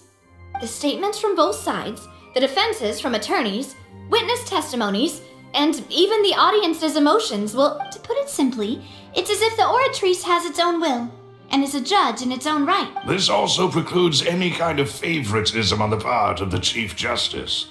Once both sides have finished speaking, the Chief Justice will make his final decision. This too, then, finally, the oratrice will be consulted by officials. Huh? So that machine is the one that actually decides? Paimon thought Neverlet called the shots. In practice, there is very little difference. Both have always come to the same judgment. Which is why people have great faith in... Yes, the guards also asked me to convey that none of us will be allowed to leave this place before the trial. Huh? What? Because we've chosen to act as the twins' proxies. That makes us persons related to the case. They're concerned that we might be colluding with outside parties, or that we might find outside help to disrupt the case. And even if that were not so, it could prove problematic if we happen to spread key information about the case ahead. I'm ready to break out at any time. Whoa! There's no need for that! Paimon thinks they have a point. That said, I didn't find... Of course. I just hope you don't mind the lack of options. I'm afraid that catering to all tastes is not in the cards, nor is... In that case, let's just sort out our findings together here. Pity. I was hoping to take you to try some of Fontaine's famous desserts, too. I mean, what better way to properly think through our findings than over some tea and sweets? Huh. Breaking out suddenly doesn't seem like such a bad idea after all. Just kidding! Paimon will still do her best, even if there are no snacks. What do you mean, no snacks? Of course we'll have snacks, if we cannot buy some. Huh? Here? Understood, demoiselle. Everyone, please come with me.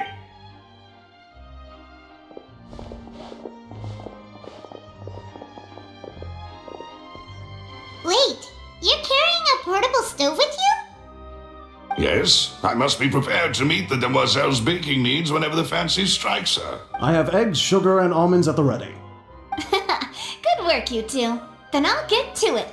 Please sit tight for a moment. You'll get to taste my awesome... These three are quite the interesting group.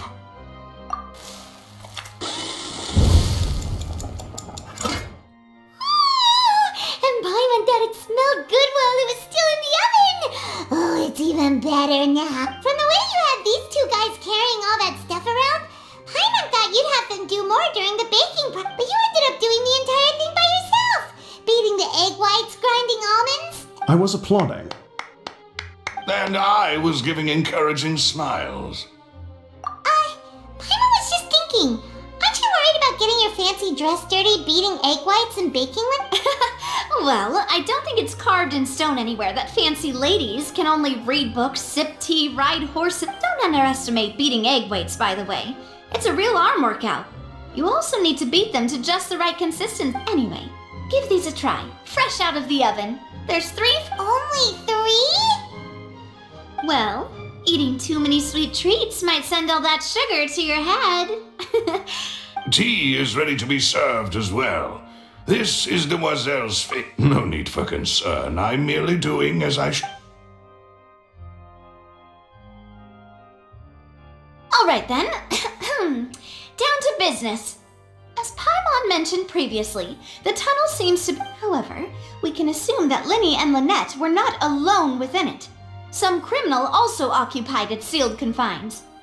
The magician twins could have committed the crimes, of course, but they lack any logical motive. Exactly! Why would they do such a thing right when everyone was watching? The flower vase and the thud we heard during the performance could indicate some altercation between Halsey and the criminal in the tunnel, resulting in the shattering of the vase, the discarding of her clothes, and her abduction. Perhaps the criminal thought that since she was chosen from the crowd, she would be too easy to identify if she was still wearing the same clothes. Paimon thinks that makes sense, but the real trouble... True. None of the clues we found thus far support the existence, but the only people left to consider are both technically victims. Whether it's the... Could Halsey have secretly made modifications to the magic props in order to murder Cowell before making her...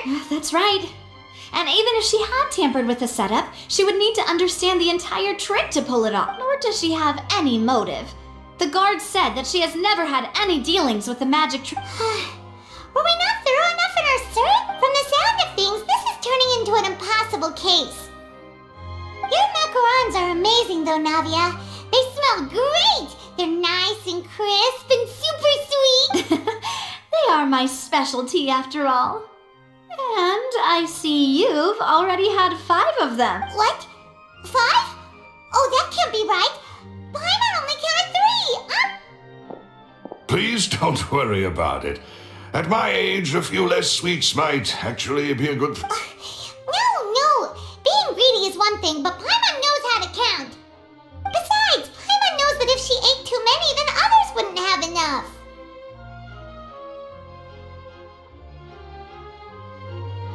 Wait, even you don't believe Paimon? Heck, if Paimon ate those 2 extra macarons, then may they turn into stone in her stomach! All right, we get it. Well, I suppose one of us might have gotten too engrossed in our chat and eaten them by mistake. Nope, Malus, set up the stove again if you would. Huh? What are you doing? Making sure everyone gets 3 macarons, of course. Exactly. We don't want to trouble you. As you wish, Demoiselle. And I have the egg, sugar, and almond. Well, this really is your hobby, huh?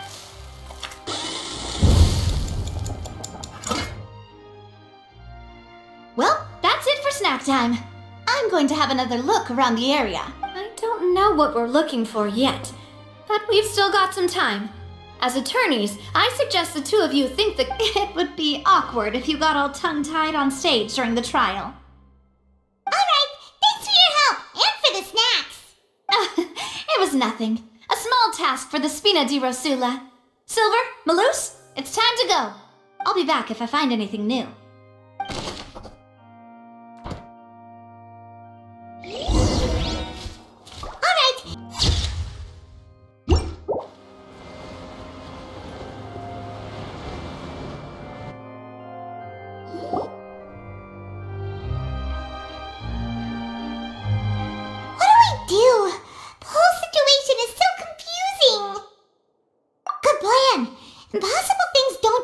happen. We'll get to... Just relax. Even if everyone else suspects Lenny and Lynette, at least we will be supporting them from this. Besides, I doubt Farina understands any more about what happened than we. Thanks, Navia. Well, Best of luck to you.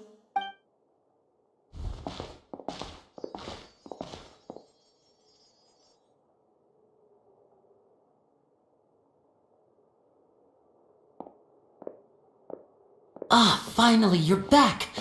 Well, how did your to be honest, you might be disappointed. No. We're already very grateful that you were willing to help. Well, now, don't you all look disappointed? Don't tell me that your investigation, that was to be expected, of course. The guilty can never produce proof of, but don't let that stop you. I shall be terribly disappointed should you, my most anticipated Since both parties are present, I declare that the trial regarding the magic show incident. Firstly, in order for the audience to understand the causes and results of the incident, could we... Yes, of course. I will explain while Lynette demonstrates on stage. All the necessary items have been prepared. Thank you, Mr. Linney. In that case, I take your statement to be that you ran to and remained hidden within the magic box in the audience stands once the trick began, and thus could not have committed the crime. Yes, that's correct, Your Honor. In that case, I call upon the prosecution. Lady Why, of course I do. Allow me to take the first shot and break this case wide open. Mr. Linney is clearly lying. There is no way you could have been in the box the whole time if you were to abduct Halsey and murder Cowell. In fact, I'd say you were hardly in that tunnel at— That is simply your hypothesis based on the presumption that I'm guilty. Oh, is that so? And if I may ask, what did you hear while you were— The roaring countdown of the crowd, of course. That's how I kept track of the time and built anticipation for the finale. And you didn't hear anything else at all? Nothing that might leave an impression of any kind? No, nothing. I see. But when the count reached 30 seconds or so, there was a thud. One so loud that I believe practically everyone heard it. Huh? Hey, hang on. Something's... Yeah, I'm sure he could have heard a noise that loud from inside the box. I was right by the box and I definitely heard the thud. Look at those scales. Could those mean... Well then, ladies and gentlemen, allow me to use the words of the magician himself. You never know what can happen in the blink of an eye. Indeed, of course, I have armed myself to do far more than smash your alibi. Confidence cannot go unfounded, and my foundation— Tell me, aren't you and Lynette actually from the House of the Hearth? The House of the Hearth? No wonder they did something like this. So the serial disappearances were the Fatui's doing. Now it all makes sense.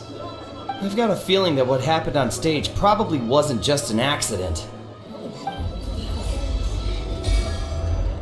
That's irrelevant. Our identities have nothing to do with what happened. Indeed. Then perhaps you could tell us everything that happened during that 1 minute. Your first priority is to prove yourself innocent after all. I'm sure there is little that needs to be kept secret now. Unless your script already has holes in it. The Outlander is speechless. My, oh my, don't they look flabbergasted? Now comes the infighting and discord, I suppose. This was almost too easy. Good thing I made all those preparations. Seems the all-nighter I pulled last night is really paying off. Hey, Linny! Why didn't you tell us this before? Order! Order! Mr. Linney, allow me to re-establish the facts. Lady Farina has raised 2 points. First, when the thud was heard in the Opera House, you were neither in the box nor the tunnel. Second, you and Ms. Lynette are both members of the House of the Hearth. Are these claims true?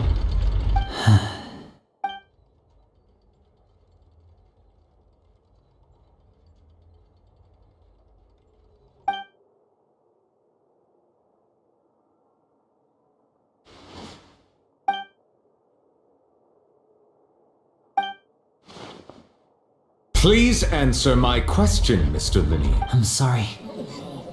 Yes, they're true, Your Honor. I knew it! Well, that's it. We might as well move on to the sentencing already. What should we do now? Granted.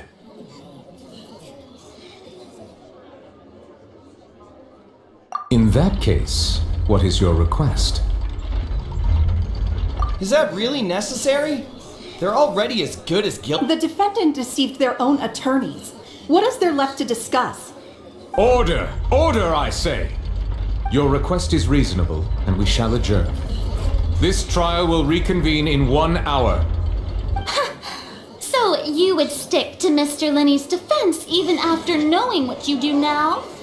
You certainly, in that case, my dear audience, let's allow the joy of victory to steep...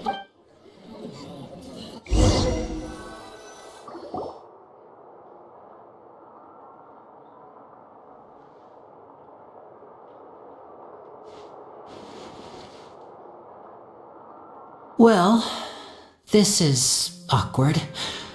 I didn't think the Hydro-Archon would dig all that up. I'm sorry, Traveler and Paimon.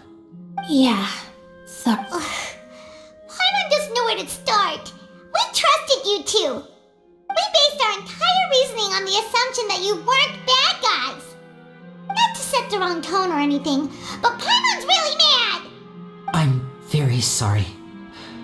I know you're angry, and reasonably so, but please, I know you've clashed with the Fatui several times before. I wouldn't be surprised if just hearing the word is enough to make you upset. But our organization is very, very large, and the Harbingers have very different personalities and goals. Right now, we want to save people. As many as we can. That's right. I'm sure we're on the same page when it comes to this nation and the disaster that its people might face. I knew if it weren't for our respective identities, we could become good friends. That's why I didn't wish to flat out lie to you, but chose to hide some details since the truth is very important, but being completely transparent about everything would see us spending more effort than we need to. Right. So, you be the judge. Heck, if I were you, I fear that I'd even start. You met a Fatus who works as a magician, a trickster by trade. All by coincidence, too. But still, I'm asking you to trust me. I am no criminal. At least, not in this case. Sorry. Please forgive us. Well, you both say that, but... Right, let's hear your answer first, and no lies now! Of course. I'll answer any question you ask. We've been trying to find out how the Oratrice operates. We want to know why it has consciousness. Why can it deliver sentences accurately? During our investigations, we learned that the machine's core is beneath it. From that moment on, Lynette and I have been designing this box swap trick with the objective of getting close to the core. Is that why you needed a whole minute? That's right. In truth, the audience would take about 75 seconds to count down from 60, while I would only need 15 to get to the opposite box. So, after jumping into the tunnel, I accessed the Opera House basement via the vent, and went to investigate the room in which the core is stored. That air vent was created during the construction of the tunnel specifically to execute this step. Well, nothing. As soon as I reached that room and was about to investigate, I heard someone's voice. Which should have been impossible, of course. I was quite certain that I was the only... That voice seemed to recognize me and tried to speak to me. I chose to err on the side of caution and retreated the way I came. On the way back, I saw the broken vase and the clothes on the ground, but the countdown was almost finished, so there wasn't time to give it any thought. After that, the homicide occurred just as you saw. Well, that explains why you didn't hear the thud. Because of that prophecy I told you about, of course. We must know all we can about this nation's secrets in order to deal with that prophecy. That's the only way we can save everyone. So, there you have it. The whole truth. It was never my wish to proceed under this cloud of mistrust, but like I said earlier, you can be the judge. If you want to leave because you don't trust the Fatu— Well, Traveler, you decide. Paimon will follow your lead however you choose.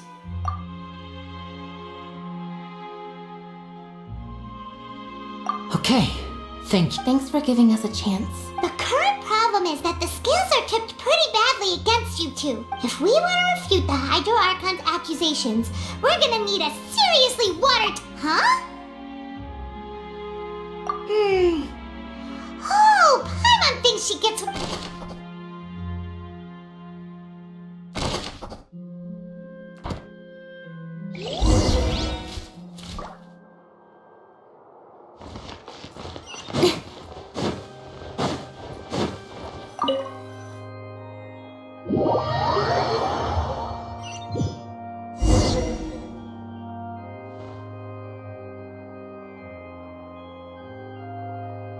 Both parties have returned to their positions. When last we left off, Mr. Linney acknowledged the new evidence presented by Lady Farina as fact. Therefore, Lady Farina may continue stating her reconstruction. That took long enough. Now then, if everyone would lend me at this— Attention! Ace Detective Paimon has something to say! When the countdown started, Linney did indeed go into the tunnel. But he immediately used a vent to access the Opera House basement, which is where the underground core of the Oratrice is stored. Once he reached that area, he heard a voice in what should have been an empty— The crime scene had already developed by the time he reached the tunnel again, and in order to complete the magic trick, he did not remain there for any length of time. Finally, he reached the surface, and that was when the accident happened from his point of view.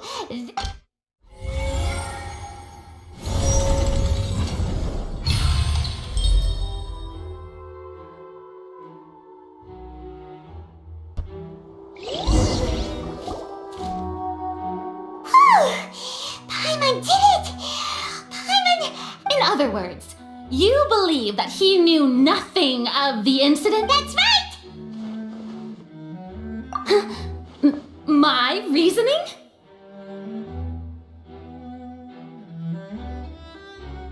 If that's the case, then if Carol hadn't entered the tunnel, who was the entire setup meant— Assuming that what you say is true, Linney only needed to kidnap the young girl to cause a new disappearance case.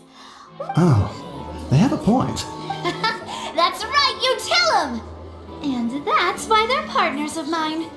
Oh, well, your denial is very strident, I'll give you that. But what proof do you have? Of course I do. If he had been in the magic box the whole time, how could he have not heard that? You're saying that he wasn't?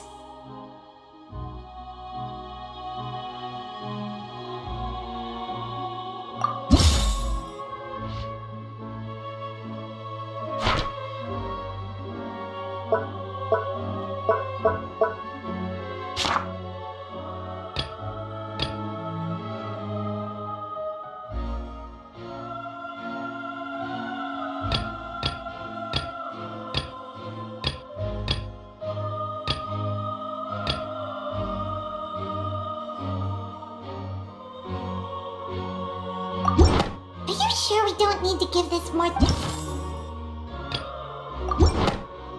right!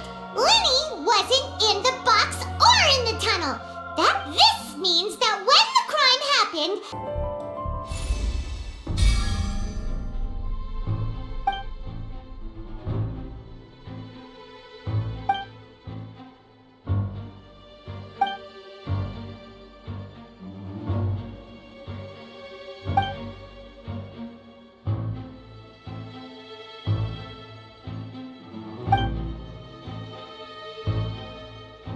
What's wrong, Traveler?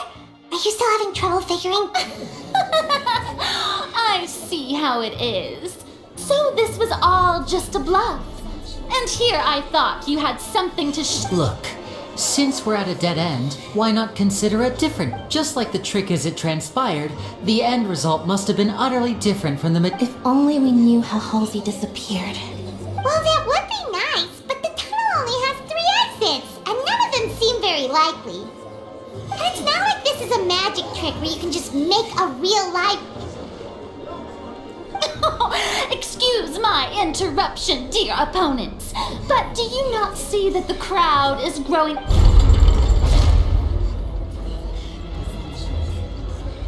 If the defense is unable to make further effective arguments, we will move on to the next stage of the trial. Lenny was not in the tunnel at that The sound we heard may have come from a clap. The deceased's name is Cowell. The vase was not broken by chance. It...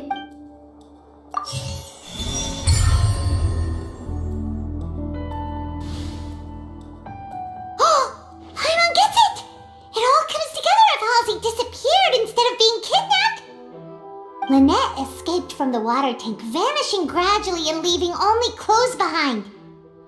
If there's a similar method where a Just a moment, please. How could a person ever be transformed into water? This is Must we really? I should think that of anyone. Your friend Linny, all magic tricks are ultimately just illusions and misdirection. But Halsey's disappearance is very real. Even so, I trust the traveler's judgment. The truth must be out there somewhere. Perhaps some new line of reasoning may open if we try to gather all the focal points that don't make sense. Since Cal was the deceased, we haven't placed much attention on him. But given that we aren't making much progress with the case, it wouldn't hurt to have a look at his belongings, would it? People really do come up with all sorts of harebrained schemes when at the end of their rope. Nevertheless, I believe that this is a reasonable request on the part of an attorney. Since the trial does indeed appear to be at an impasse, I believe that additional evidence may help us make... Guards, please step into the lounge and examine the personal effects of the... We are still examining the items, but we have already made critical progress that we feel must be shared with everyone. We discovered several test tubes of fluid within Cowell's baggage, each labeled. The notebook in his backpack claims that these fluids are... water from the primordial sea. The primordial sea? The note's contents also indicate that Cowell belonged to an organization that sells illegal drugs and that he had an accomplice.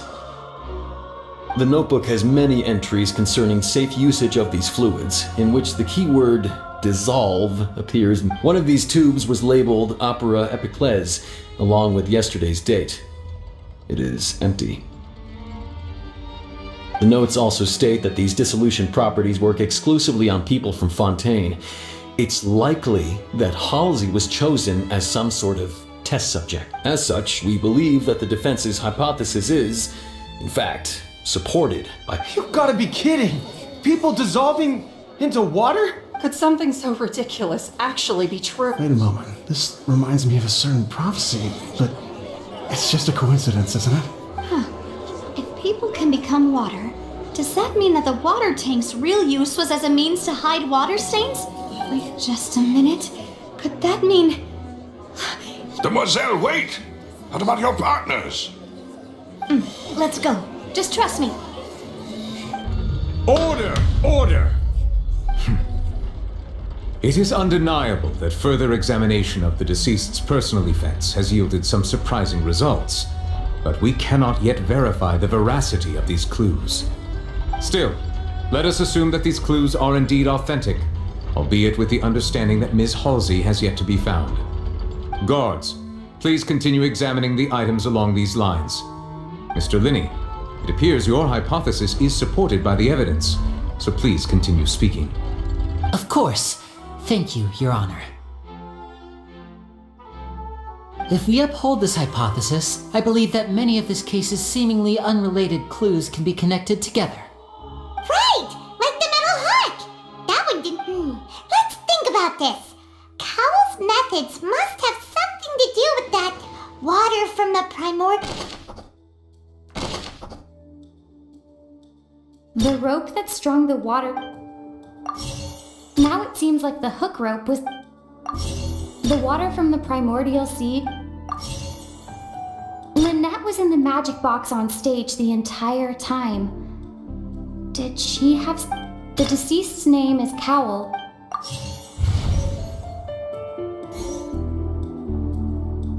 Lynette was in the magic box on... Lynette was in the magic box on... I remember there was some... The deceased's name is Cowell.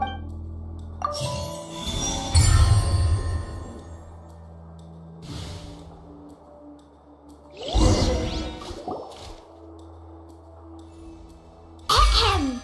It's Ace Detective Paimon's time to shine again! In the original plan, Cowell would tamper with the water tank rope and the number selector securing his tongue. When the magic box containing Halsey was lowered, the metal hook would retract gradually and pierce the balloon at the top of the box. When the balloon attached to the box popped, the water from the primordial seed inside it would pour down and dissolve Halsey. Afterward, Cowell would enter the tunnel and break the flower vase to conceal the water inside the tunnel, with the remaining evidence being covered up by the water. But he encountered something unexpected in the tunnel and wound up being fatally hit by the same water tank he meant to use to cover his tracks. Huh.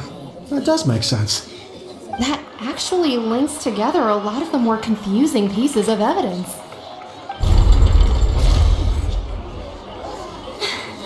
Oh dear, what do I do? Even I think they sound convincing now. Have I falsely accused? Now, it seems like the only point of contention remaining is the exact circumstances that led to Cowell's death. His notes mentioned he had an accomplice who could be related to the situation. On that note, the guards have just contacted me indicating that I shall now invite him on stage to share it with us. Thank you, Your Honor. We were just inspecting the luggage of the other, and we found an identical sample of the water from the primordial sea among Linny's personal... What? That can't be. Oh, I see. Well, how wonderfully comedic. Does this not clear all doubt? My dear citizens, my loyal audience, allow me to present my... Oh no! Paimon can't think of anything either. Seems using the water as new evidence was too good a move. Why did this have to happen now? I think we've all seen enough now. And we have I believe this is indeed the finale. Now then, my good, noble Chief Justice, should we not, in your view, excuse me, everyone, but I must interject. Miss, I must ask you not to shout and to Oh, come on, don't be hasty. I have a good reason for interrupting, you know. Now, would anyone here like to take a little break from all this debate and see a little magic? I'll show you an amazing trick. One that can bring a young woman who has disappeared back in the flesh, right before your... What in the world is she saying? No offense, miss, but miracles like that are beyond my scope as a magician. Come on now, don't be silly. Magic is all about misdirection, isn't it? It often conceals the truth while presenting a fascinating illusion. But once everyone believes the illusion, can't magic reveal the truth to them once again? And wouldn't such a trick be the most marvelous finale to today's performance? Come on, Lenny and Lynette. Give it another go. Don't worry. Spina di Rasula has made the necessary arrangements on your behalf. But as the magic makers and stars of the show, I think I should leave the final performance to you. I understand.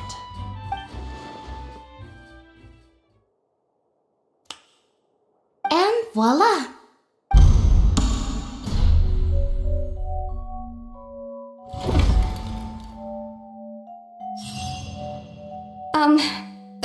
Sorry for the interruption. Wait, isn't that Halsey? So the whole thing about people dissolving wasn't true after all? To be clear, I'm only here because this person told me that if I testified, the merit of doing so would lessen my sentence. I was hiding outside this room listening to the proceedings because I was afraid that I would be the one put on trial. I was just feeling happy that no one had noticed me, and then before I knew it, she caught me. That'll teach you to underestimate us three. Where should I begin? I'm sorry. I'm the one who killed What? Why? Firstly, my name isn't Halsey. It's Lillian, and I'm originally from Mondstadt. I heard that Linny's show was going to be a real thriller, but I missed the chance to buy a ticket, so I stole one.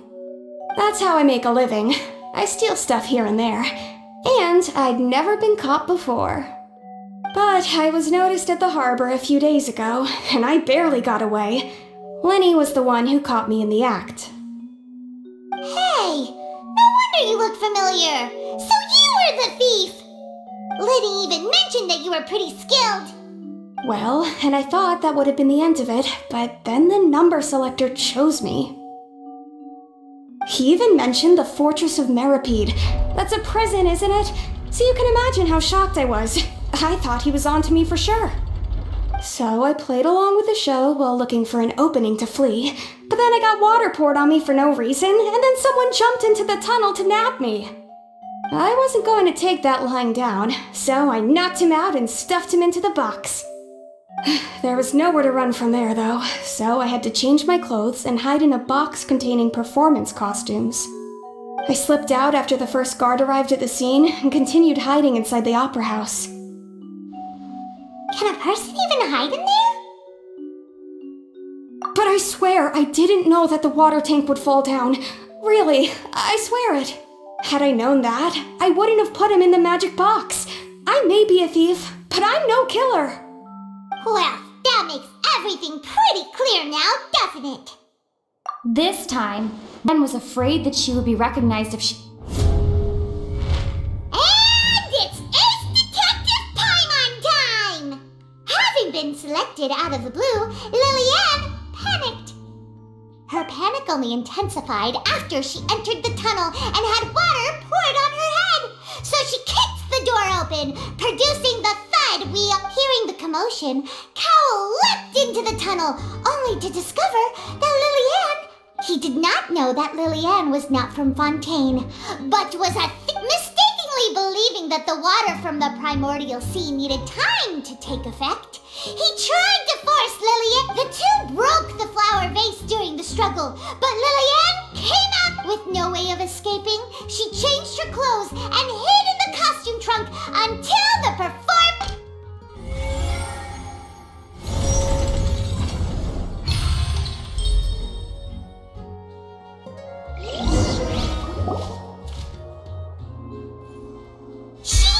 That she would have to go through guard inspection if she tried to leave afterward. So, she has been trapped. She had already become desperately hungry by the time we were chatting over macarons. So, she swiped 2 of them right under our noses. Talk about... At this point, all the events that happened in the tunnel have... Ah, so that's the... Bravo! Now then, Lady Farina, do you wish to speak against the defense's statements? Please answer the question, Lady Farina. Also, if I may add, the trial has not yet ended. As such, I request that the prosecution not leave the room before the What? Are you reading my mind now? No, I have no further arguments. I admit defeat. But really, could you at least have left me with some dignity? Wow, look at that! She's like a deflated balloon now! If there are no objections, then as the Chief Justice of Fontaine, I shall once again repeat the full sequence of events.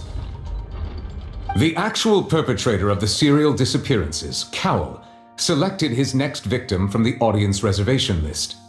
With some modifications to the selector, he could ensure that the pre-selected young woman would be chosen.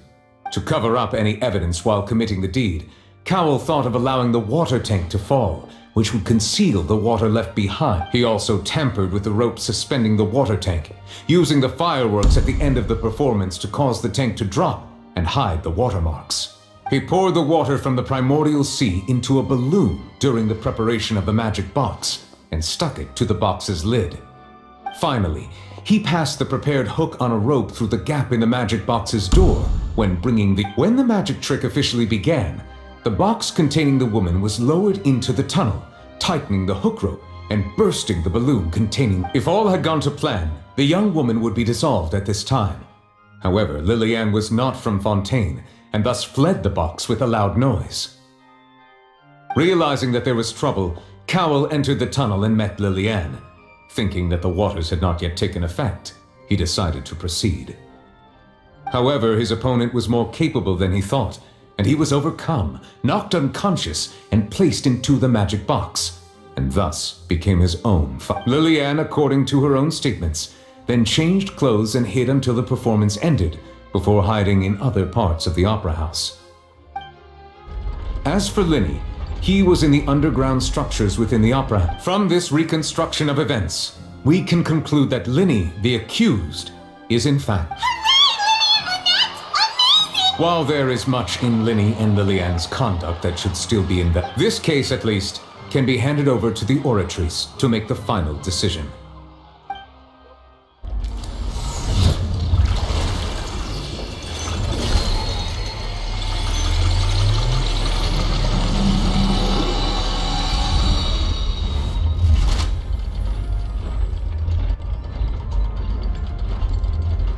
As such, Linny and Lynette are officially declared... Great work, partners. Thank you all. Thank you so much. Next, I think we deserve an explanation, Guard Vaughn. How did you find the water from the primordial sea in Linny's baggage? Right! Your discovery caused me to make a serious mistake, you know. Or was that not a... I suspect that the accomplice mentioned in Cowell's notes was not Linny, but you, yes? I'm sure you know what you must do to lessen your sentence. Speak quickly! Unless you want to earn yourself a one-way ticket to Coupon Town. I was just following orders. We were supposed to place blame for the serial disappearances onto Linny, and thus cause suspicion to fall on the Fatui. The higher-up... And now that your plan has fallen through, and the secrets of the water have been revealed, you have become a liability to said higher-ups, yes? Therefore, you would be wise to tell everything you know, and seek the protection of the guards. Yes, I'll tell you everything I know. Our boss discovered that the water can cause people to dissolve. It can also be made into a potion, which when extremely diluted, can cause people to experience unforgettable exhilaration. We've been in this business for a while now, and have made decent more off it. The disappearances were also the boss's idea.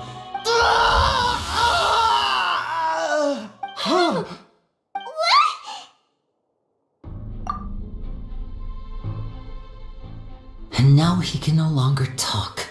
Such ruthlessness. I shouldn't have... An outrageous act. All present, please submit to inspection immediately.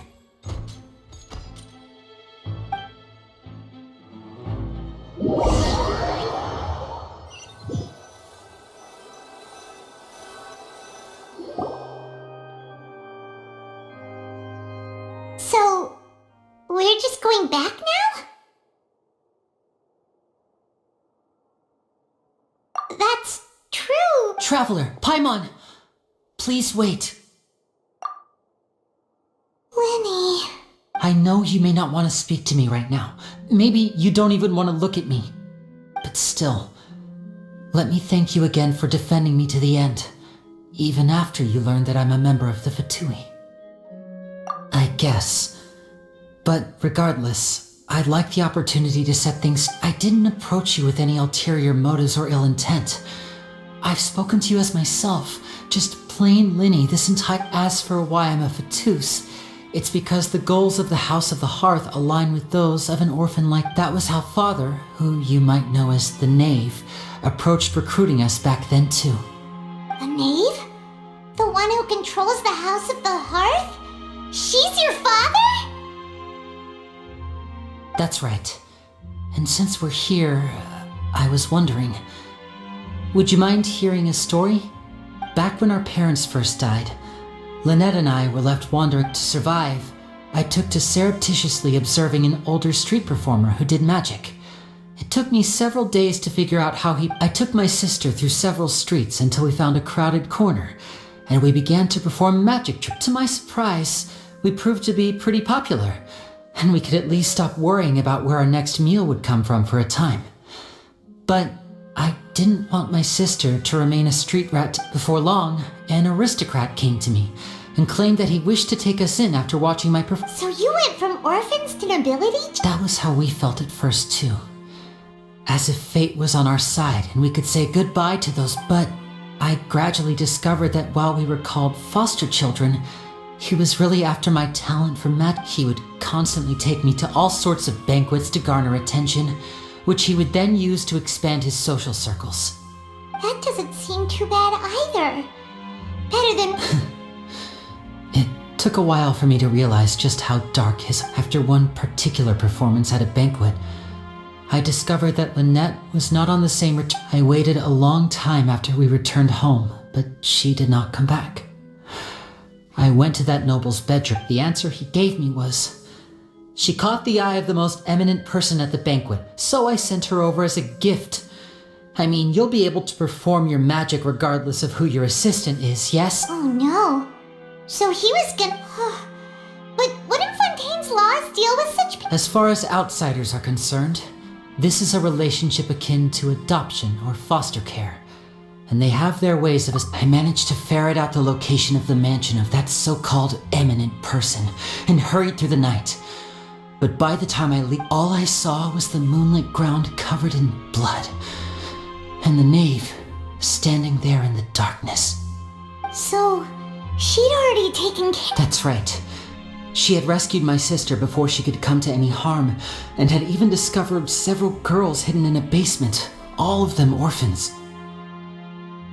Father, the knave, might have seen something in me, and so she made me an offer. The House of the Hearth welcomes you, for your interests align with ours.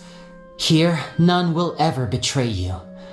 Indeed, betrayal shall never be permitted. I was hesitant to trust her. I had just been, but she was also quick to destroy the noble who had taken us in at first, giving us back our freedom. Oh, so that's how the two of you joined the House of the Hearth. She has her own plans. She has gained permission from the Tsaritsa to first use the Gnosis' power when she obtains it. She plans to use it to find a way. So, she believes in that prophecy too? That's right. The whole House of the Hearth is currently working to combat that crisis. Today's case has also proven that people from Fontaine can indeed dissolve into some sort of water, thus further supporting the prophecy. Everyone at Hotel Bouffe d'été, including the knave, has their roots in Fontaine. And we will always, to us orphans, the only connection we have left to this world, apart from our family. So, from small deeds like distributing magic pockets to huge schemes like stealing... It's alright, I understand. I just hope you can understand that even as a member of the house, I have never stopped making my own decisions, and that if you should need anything at all in the future, feel free to find me. Bye, Linny!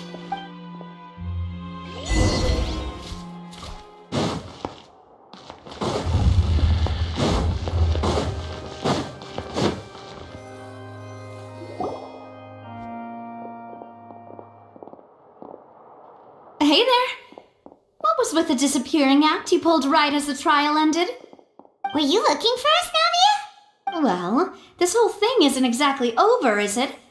I do feel that we're getting closer to solving the serial disappearances case, though. Huh? What's wrong, my dear partner?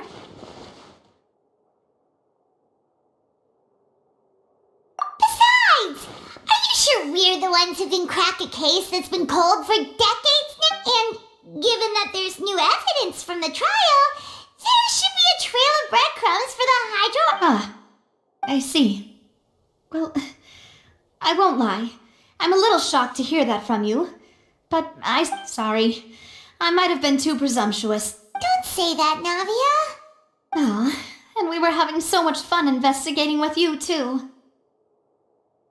It was like having new waters flowing into a stagnant mire, causing new hope to spring forth, and the reflection in the murk to become... sorry about that. I'm a bit prone to nostalgia. Wait, shall we have a farewell meal? You know, to commemorate our time as... Huh? Do we really need to get that formal? Well, I'd just like to have a proper ending to every important memory. That way there are no regrets later. Anyway, it would just be a meal, so it shouldn't take up too much of your time. You don't have to twist Paimon's arm. If Boss Navi is treating, kill Paimon! Oh, wonderful. In that case, why don't we return to the court of Fontaine and head... All right, then. Let's have our farewell meal.